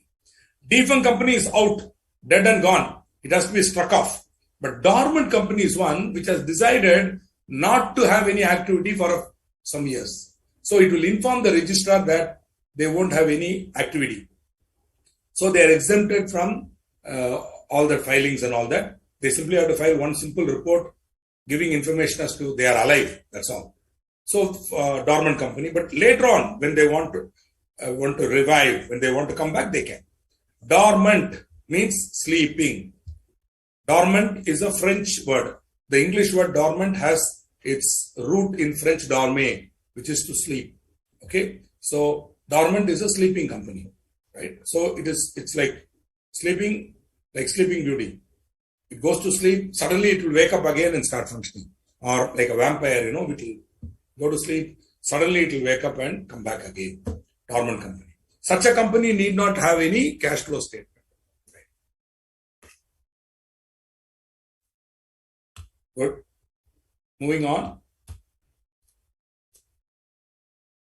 For the purpose of this section, that is 129, except where the context otherwise requires, any reference to financial statement shall include any notes annexed to or forming part of such financial statement, giving information required to be given and allowed to be given in the form of such notes under this Act. Required to be given and allowed to be given. Certain things are allowed, you can give if you want. Certain things are required, mandatory, under the Act or under the Schedule 3 format of the balance sheet. The balance sheet is in the format of Schedule 3. That format has a lot of notes. Even if you comply with those notes, you'll have a huge set of notes. You have to, they say you should disclose this, you should disclose that, all that, reading the balance sheet. So Okay. Now, very, very important point I want to make. I want to stress a particular word, okay, which is annexed. Okay, there are two words that you'll come across in the Companies Act in this topic. One word is annexed, the other word is attached.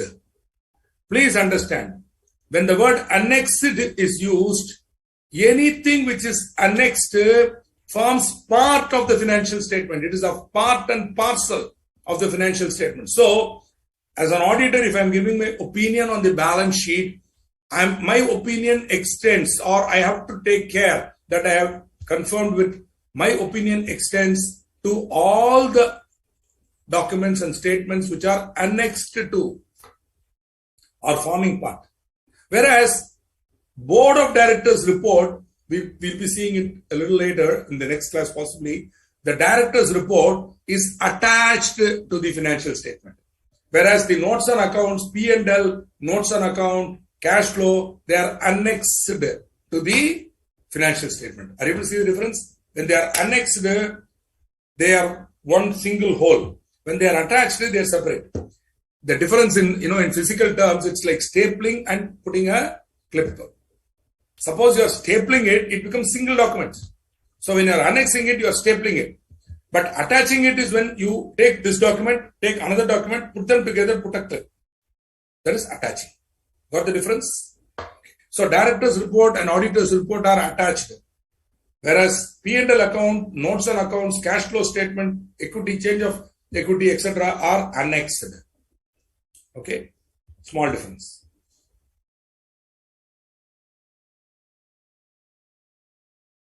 There's a good question from Himanshu Gupta. It says, is there any restriction on which kind of director can request for FinInfo from outside India? Nothing. If you are a director, you are a director.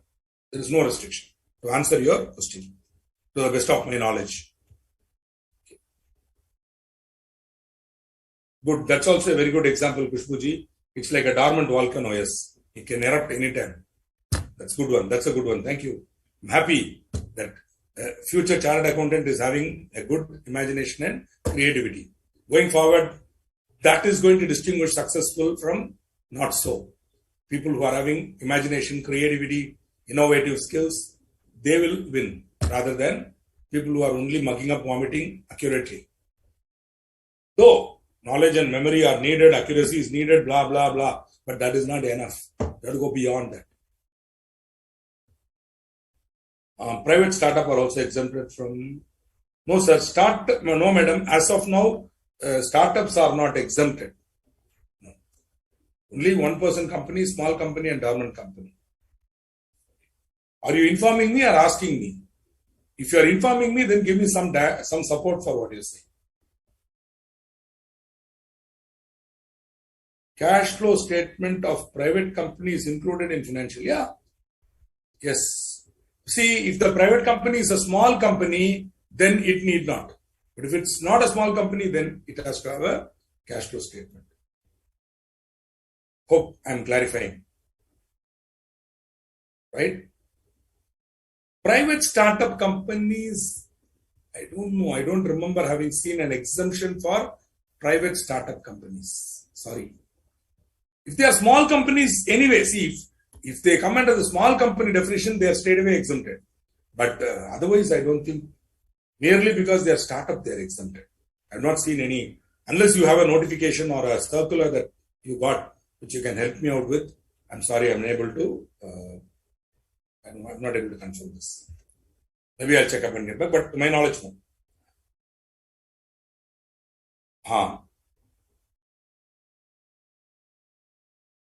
Which is mentioned in institute material, startup or private company. In module, it is written private startup need not prepare this. Then it's correct. I will verify and get back to you in the next class. If you're going by the institute material, then that is correct. Maybe I missed it out as usual in my notes. So we will take it up. Because private startups are exempted in many cases. Agreed. Okay. If it is given in your institute material, I will go through it. By the next class, I will give you the clarity on this. Okay, I'll give you the clarity on this. Let me make a note of this so that I will not forget it for the next class. I mean, if it is there in the institute material, why even I should confirm? Startups, private startups are exempted. That's a matter of. Maybe I missed it out. I will correct the notes so that when you get the notes, it will be up to date, right? So, private startup. Because I made a bigger blunder. I'm going to share with you my bigger blunder, which it's going to come just now in the next slide or so. It's going to come the bigger blunder that I did in management and administration. Okay. Yeah. True and fair view of the state of affairs. 1 second. This laser is making it very slow. True and fair view of the state of affairs. The financial statement should provide a true and fair view of the state of affairs of the company or companies. Okay. Thanks for alerting me. I will 100% verify and get back to you. And I will confirm that private startup companies are also exempt from CFS. Thank you, Rekha ji, for alerting me to this. And I will include it in the notes so that the notes are complete. Right? Thank you. Thank you. It's nice to have such attentive and alert students. Thank you very much. Now, so the financial statements should reveal or should be maintained in such a manner as to provide true and fair view of the state of affairs of the company. True and fair view, I will not go deeply into it. I'm sure auditing faculty has gone in depth into true and fair view. Okay. We make a lot of estimations in our accounting. We make a lot of notional estimates. For example, depreciation, provisioning, warranty claims. Many things are based on estimation. Okay. Therefore, we cannot say true and correct. 80% of the financial statement will be true and correct only. You can't say, sir, purchase is approximately given. No. Accurate. But depreciation, valuation of inventory, provisioning in some cases, insurance, whatever. You might make certain assumptions and you might make certain estimations. Because you're having estimations in your approach, you cannot say true and correct. Therefore, we say true and fair. It should be fair, but fair means nobody should be disappointed. Or fair is again an English word that has a lot of meaning. Fair also means white complexion.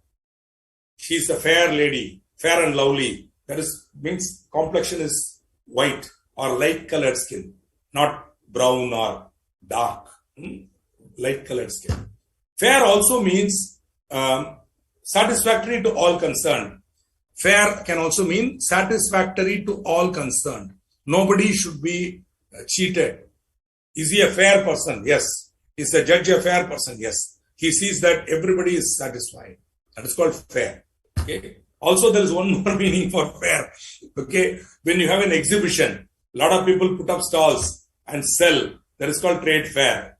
Okay. Now, friends, I didn't invent the English language. The Britishers did not invent the English language. The English language evolved. The English language evolved. See, these three words have different roots in German, French, and Latin. Therefore, though they are spelled the same in English, they have different roots in English in their original languages, the language of origin. But the spelling in English is the same for all the three. Fair. Like that, you'll find a lot of words in English which have more than one meaning. The context will decide which meaning to take. Here, the meaning we are taking is fair, means satisfactory to all concerned. Nobody should say, I have been treated unfairly or I have not received what I think is correct.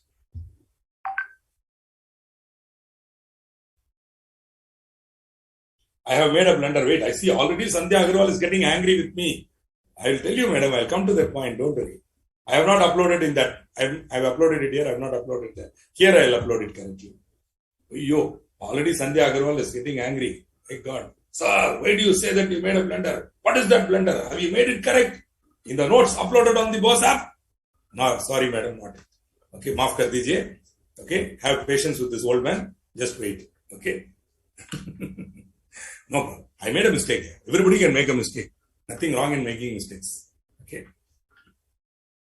No, it will come. Next slide, it will come. Next slide, the blunder will come. It's not a blunder. When I taught you there, I ignored one section. So the answer I gave to a problem, practical problem, there is wrong. That's all. The provisions have been correctly explained.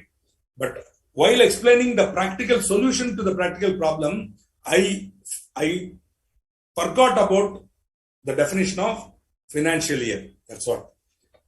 Okay. So the financial statement should be in the form provided in Schedule 3. Schedule 3, you will go in and out in auditing and accounting, financial reporting. You will go into it. You should become an expert in Schedule 3. There you should know by heart Schedule 3. Okay. Financial statements of every financial year shall be laid before the company at every annual general meeting by the board. So, financial statements should be prepared for every financial year and shall be laid before the company at every AGM. So, one of the important businesses to be done at an AGM is adopting the financial statement for the immediately preceding financial year. That is why we said AGM should be held within 6 months from the end of the relevant financial year. First AGM can be held within 9 months from the end of the relevant financial year. That is where the problem is. I'll tell you what mistake I made. The financial year is defined in section 2, subsection 41. It is defined in section 2, subsection 41. Very simple. We got the uniform financial year now, which I think I mentioned then also. Financial year means the period ending on the 31st day of March every year. So, which means 31st March 2022 is one financial year. 1/4/21 to 31/3/22 financial year. 1/4/22 to 31/3/23 financial year. Okay. Now, the mistake I did was I forgot that these our great MCA jokers have given this proviso in section 2, subsection 41. No, Sanjay, I'm just joking. I'm a very, very humorous person. Don't take me. My only request to all of you is don't become serious. Aram se, okay? Take life as a joke. You will become very successful. Take life very seriously. Problem. So, right from the age of 15, I have taken life as a big joke. You see, when I was born, my right hand was pulled out of the socket. My right hand is slightly twisted and my left hand is normal. My right hand is slightly twisted. I think that was a fantastic joke played by Saturn on me. And I started enjoying that joke. And my life became a proof to Saturn, the God who, did it, to show him, boss, I thank you for what you did to me. And because of that, I'm actually getting benefit. So that once I started smiling for things like that, anything in my life, I will smile.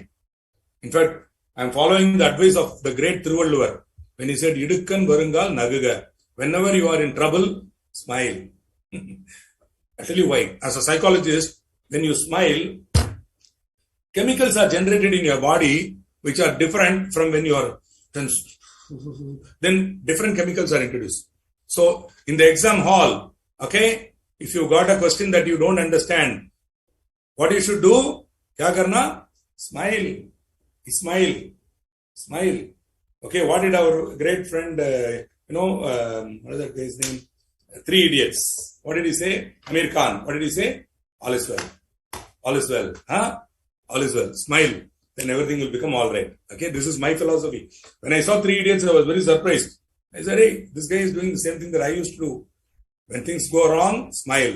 When some problem comes, smile. When somebody is irritating you, smile. It's an automatic that things will... Because chemicals are generated that will make you think clearly. And suddenly you will find there's a solution and you will be able to proceed. But when you become tense, angry, then the negative chemicals are further and further you will get into problem. So this is my humble suggestion. Sorry, I know it's useless. Swatiji will get angry with me, but okay. So the point here is, this is the mistake I made. I ignored the provision. I forgot the provision. These MCA jokers, they put all sorts of provisions like this. And that's why I hate this new law. I hate this new law. Where a company is incorporated after first day of January of a year. Financial year is the period ending on 31st day of March of the following year. Now you understand what mistake I made? I asked you a question on annual general meeting, first annual general meeting. I told you that if a company is incorporated before 31st March, you have to hold the first AGM before 31/12 of that year. Maaf. Sorry, I'm wrong. Okay? Because according to these jokers, where a company is incorporated after 1st day of January, the financial year will be the period ending on 31st day of March of the following year. Friends, only difference is this was not there in the old law. And I am a Buddha. I know the old law very well. I did not do unlearning. My mistake was that I didn't do unlearning. I retained my old knowledge. Based on my old knowledge, I taught you. In fact, something told me, Srikanth, you are doing something wrong. You should include financial year in management and administration. Then I thought, why include it there? Better when we come there. And I assumed that financial year is, this is not there. What these our MCA jokers are telling, suppose a company is incorporated after 1st day of January, the next financial year is not the immediately next to 31st March. It is the 31st March of the following year. So if a company is incorporated on 11th February, the first financial year is not ending on, suppose a company was incorporated on 11th February 22, the first financial year doesn't end on 31/3/22. It ends on 31/3/23. In which case, the first AGM should be held within 9 months from the end of the first financial year, which is 31/12/23, not 31/12/22. This is the mistake I made when I taught you. Luckily, nothing is put in writing. My video alone would be an evidence against me for that. Okay, ignore that. Now I am correcting it and I am telling this to you. Of course, there's a video there. Classically, Srikanth is making an ass statement. Because whenever I assume, I make an ass of you and me. So I'm sorry for assuming. And I'm sorry to have forgotten that these MCA wallas are big jokers and they will keep doing some nonsense somewhere. So earlier it was not like this. Earlier, the financial year could be less than or more than 12 months. In fact, it could even go up to 15 months and all. Now they are very strict. They are telling, but here it's going to be more than 12 months actually. So they are not putting such conditions. They are saying, if a company is incorporated after 1st day of January, but do you notice one more thing? Every company will be incorporated only after 1st day of January. Yeah? See, think about it. Suppose the company is incorporated in November, it is still after 1st day of January only. Whatever it is they are saying, ignore it and go. See, this particular provision will be relevant only for those companies which are incorporated on 1st January up to 31st January. 1st January to 31st January. The 3 months, if any company is incorporated, its first financial year will be the period ending on 31st day of March of the following year. This is not a mistake. I forgot. I am so sorry about it. I should have mentioned it at that time. Now what I have done, I have included this slide in that PPT. Okay, so that when in future if I am teaching it or wherever, the financial year definition would come there. That slide I will upload it after this session. Not this session. After these 3 sessions are over, I will upload again management and administration slide revised. With only that one single change. Actually, you don't need it, but still I will do it there. Possibly even with the answer.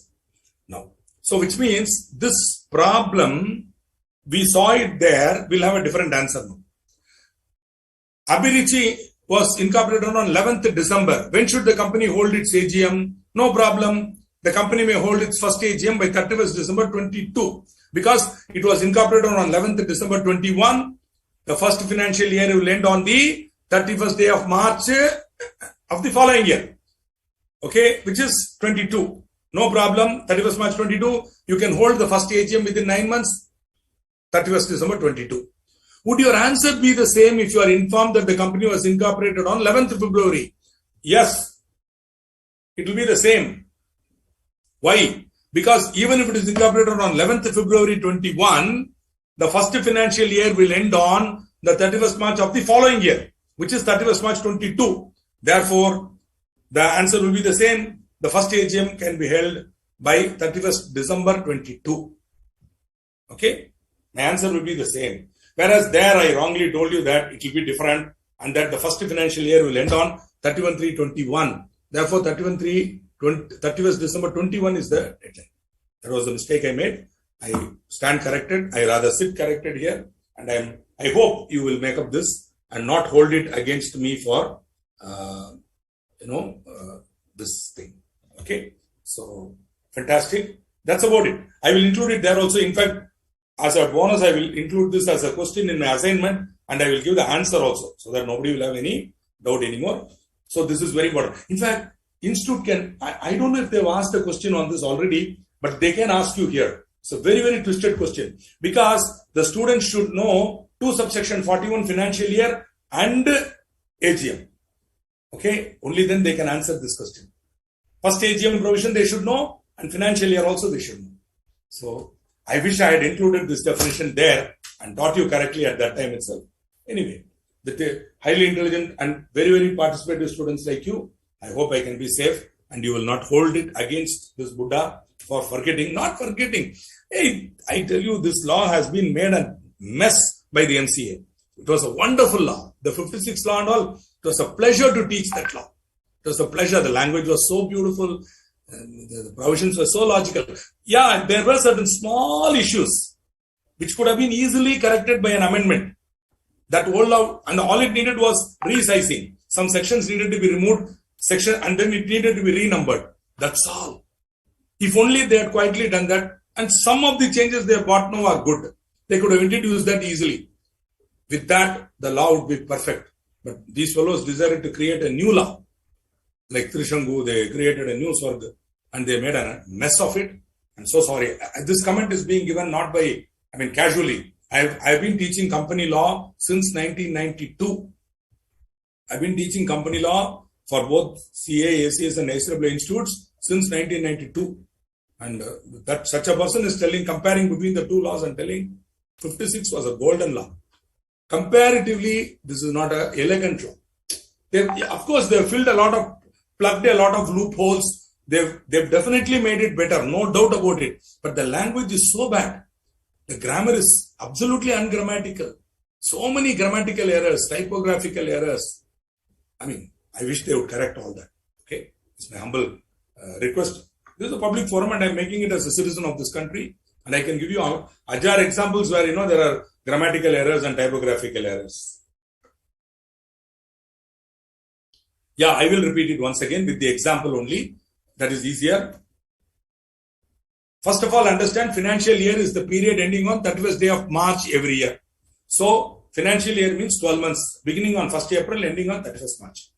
Now, in the first year, the year of incorporation, what happens? A company may be incorporated in 1 year. Whichever day it's incorporated. If it's incorporated after the first day of January of a year, which all companies will be incorporated after the first day of January only. The MCA, first, whatever they mean by this crazy statement, it is every company, which is incorporated in any year, the first financial year will be the period. Listen to me, Kushbuji. The first financial year will be the period beginning on the date of incorporation and ending on the 31st day of March of the following year. Whenever. So, shall I repeat it? The other financial years will begin on 1/4 and end on 31/3. Uniform. Whoever you are, you may be Tata Group, you may be Mannar and Company. Your financial year in India will begin on 1st April and end on 31st March. Right? But first financial year will be an odd period. Whenever you are incorporated, whether before 31st March or after 31st March, if you are incorporated on first day of January of a year, the first financial year will begin on the date of incorporation and will end on the 31st day of March of the following year. That's all. Okay. In case of a company or a body corporate, which is a holding company or subsidiary or associate company of a company incorporated outside India and is required to follow a different financial year for consolidation of its accounts outside India, CG on application may allow any period as financial year, even if that period is not a year, is not 12 months, only for the purpose of consolidation. Okay, they can have a different financial year, only for the purpose of consolidation. Please understand, financial statement will be of 2 types. One is standalone financial statement. For that 31st March. Standalone financial statement 31st March. For consolidation, for the purpose of consolidation of its accounts with the foreign subsidiary or a foreign holding company or associate company, they can say, hey, my foreign holding company closes it on 31st December. So for consolidation, I have to take that. Then they say, okay, for that alone you take, which is not a year, right? This is my understanding, right? Now, the problem we have seen now. So whether you are incorporated on 11th December or on 11th February, whichever date, the first financial year will begin on the date of incorporation, that is 11th December or 11th February, and end on the 31st March of the following year, that is 31st March 22, right? So the first AGM can be held within 9 months of the close of its first financial year, which is 31/12/2022. The answer will not change. Okay, I have explained it again. I hope you understood about subsidiary holding also. Where there is a foreign holding or subsidiary, for the purpose of consolidation, you can have a financial year which is not a year, more than a year, you can have. Okay. Thank you for the thing. And this will not be corrected everywhere, and I will upload it. Don't do. It's a very small mistake, but should not have happened. Okay, because I feel bad. Okay. The items contained in the financial state. This is 129.1. We are still there. Provision. The items contained in the financial statement. One second. Let's finish the questions. Menon Rafiq Bhai comes in with this question. If I incorporated company on September 21, whatever date, so its first financial year is, don't say 21, 22, say 31st March like that. Yeah. Let us say you incorporated a company on 18th September 2021. Yes. The first financial, that is obviously there. The first financial year will end on 31st March 2022. The first financial year, don't say 2022. 2022 is calendar year 2022. No. Please put it, please rewrite. I will rewrite your statement.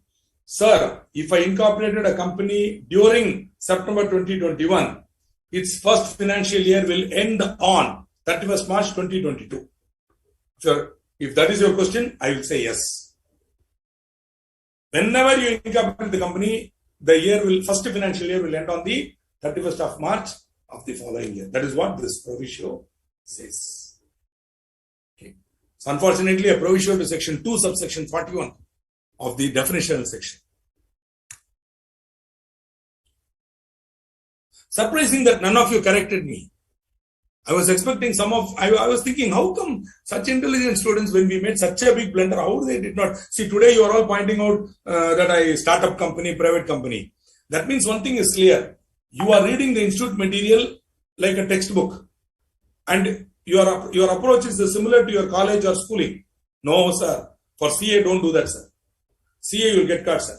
Because CA exam questions are not like plus 2 questions or even graduate level questions. They are not straightforward. They want to test you crookedly. So you need to also be able to combine and learn. That is which is what I'm trying to do. Wherever possible, I'm trying to combine topics. I'm trying to give the totality of a topic in one place. Institute material doesn't do that, unfortunately. Though there are a few places where they link, they don't do so much linking. Okay. Unfortunately, material also, if that link had been there now, I would have remembered. But financial year is not covered in management administration. Which comes, I suppose they expect you to remember what you learned in the first chapter, preliminary definition.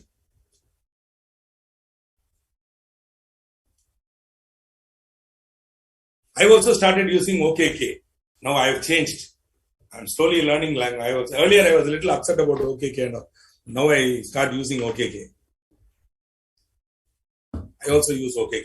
If you cannot convert them, if you cannot make them different, join them. That's all. The items contained in the financial statements shall be in accordance with the accounting standards. So 129 makes accounting standard mandatory.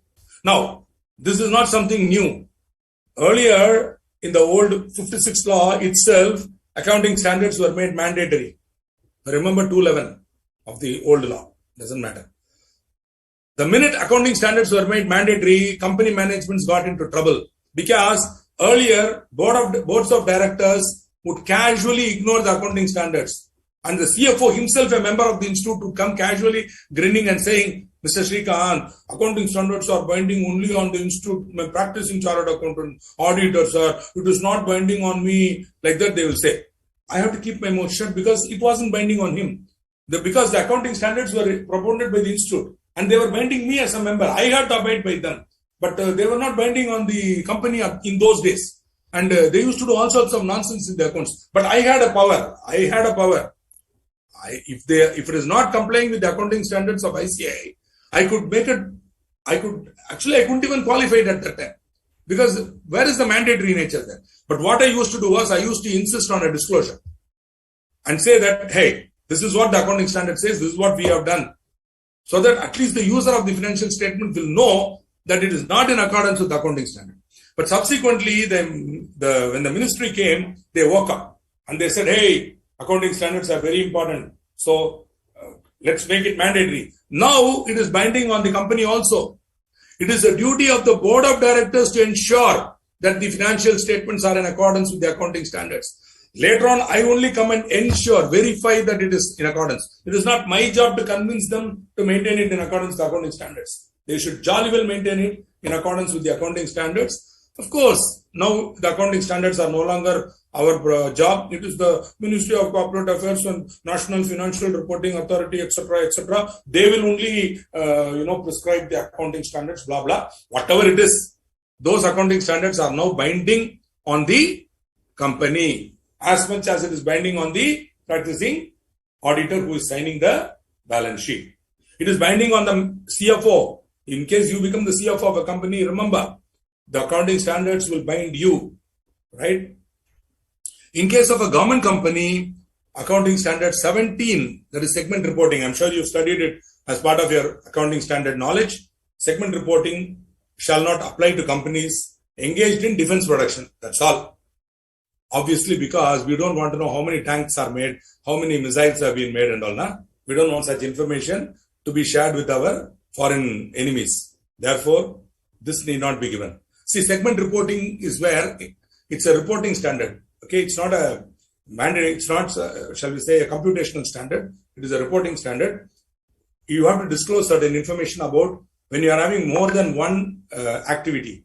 For each activity, you have to give the P&L, income statement, balance sheet separately. Segment-wise, you have to give. Of course, that's a bigger topic. Don't go there. Accounting standard 17. You got business segment, you got geographical segment. When to report, when not to report. That is itself is a 2.5 hour topic, or at least 1.5 hour topic. Accounting standard 17. Okay, just analyze it. But the point is that standard is not applicable to government companies engaged in defense production, right? In case the company does not comply with accounting standards, then they have to disclose the fact that there is a deviation, the reasons for the deviation, and the financial effects, if any, of the deviation.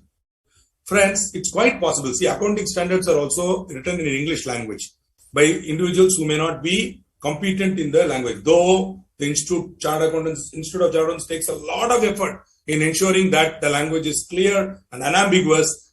Still, there is a possibility that somebody may interpret it slightly differently, and they may want to do that in case there is a deviation. Otherwise, you know what reasons you will give. You cannot say, because we think that is correct. Sorry, sir, no. The accounting standards, the board of directors does not decide what is the method. So, but if you have some interpretation, you can give the reasons. And finally, the chartered accountant auditing will qualify. You give n number of reasoning, yeah. Finally, I will say there is the financial statements are true and fair, subject to A, to the extent that recognition of income has not been done in accordance with AS9 or whatever, based on this, and the quantum. So therefore, the profit is understated, blah, or overstated, blah, blah, blah. Okay. So that is qualification in auditing. Here, disclosure.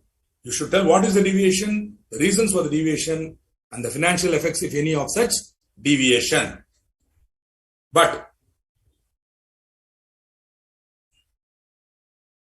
So this is accounting standards. See, certain special types of companies have their own enactments or regulations. For example, insurance company has IRDA Act.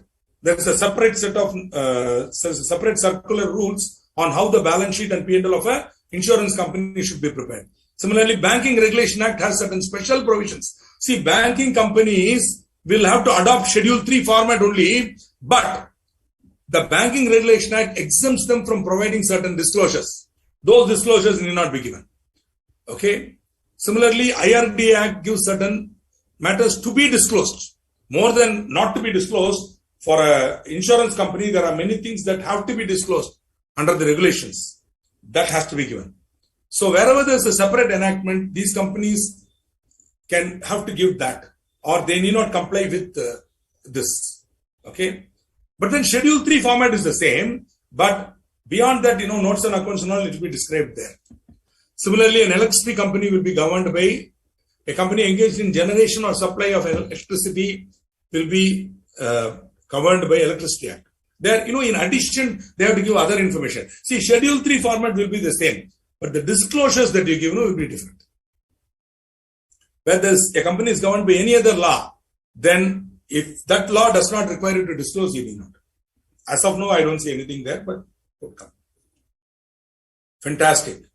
I wanted to reach this stage. This is my usual target for the first session. Therefore, I've come here. So in the next class, we'll see consolidation. Right now, let's look at a couple of more questions. I think definition section was boring. Absolutely, I know. That's why, wherever necessary, I'm including the definition again. Where a definition is relevant, I'm not assuming that you would have studied it in section preliminary chapter and I not. Okay, boring. I thought we get the definition. That's which is exactly what I'm doing, Kushbuji. Wherever necessary, I'm including the definition. But since the institute syllabus is going section by section, the first material, chapter 1 is definition. In our institute approach, the first thing. So that is why they taught you that. And you see whether something is boring or not, who decides? It's not the teacher who decides whether it's boring. Of course, teachers, we try our best to make things interesting for you. But ultimately, the student also should orient to make the subject interesting. I have had a lot of boring teachers. Okay, but they also gave some knowledge to me. So I used to listen carefully to them. Through all that, I will take out that knowledge. That essence, I will try to take it out from whatever there. Some of them would be very slow. They'll keep repeating. Or some of them will be very fast. I will not be able to catch up. Either way, I used to give attention to them and try to understand what they are saying. Correct me if I am wrong. One second. Gupta ji, if it is 11th February 22, then financial ending on 31st March 23. First AGM held on. Absolutely correct, Himanshu. You got it right. Is that if you are giving me as a concept? Yes. 11th February 22, 31st March 23, first AGM on 31st December 23. Correct. Correct me if I may be wrong, but sir, answer for one question, 11th December would be 31st March 22. And for second question, 11th February 22. Is it 22? Then it's 23. Hey, this is 11th February 21, ba.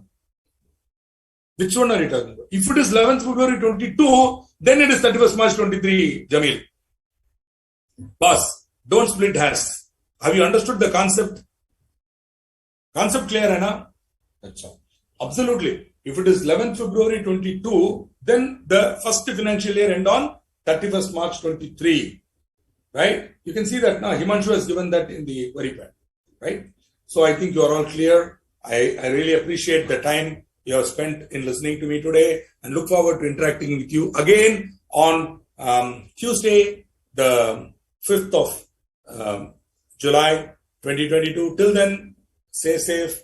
Have a good time. Wishing you all the very best. Bye.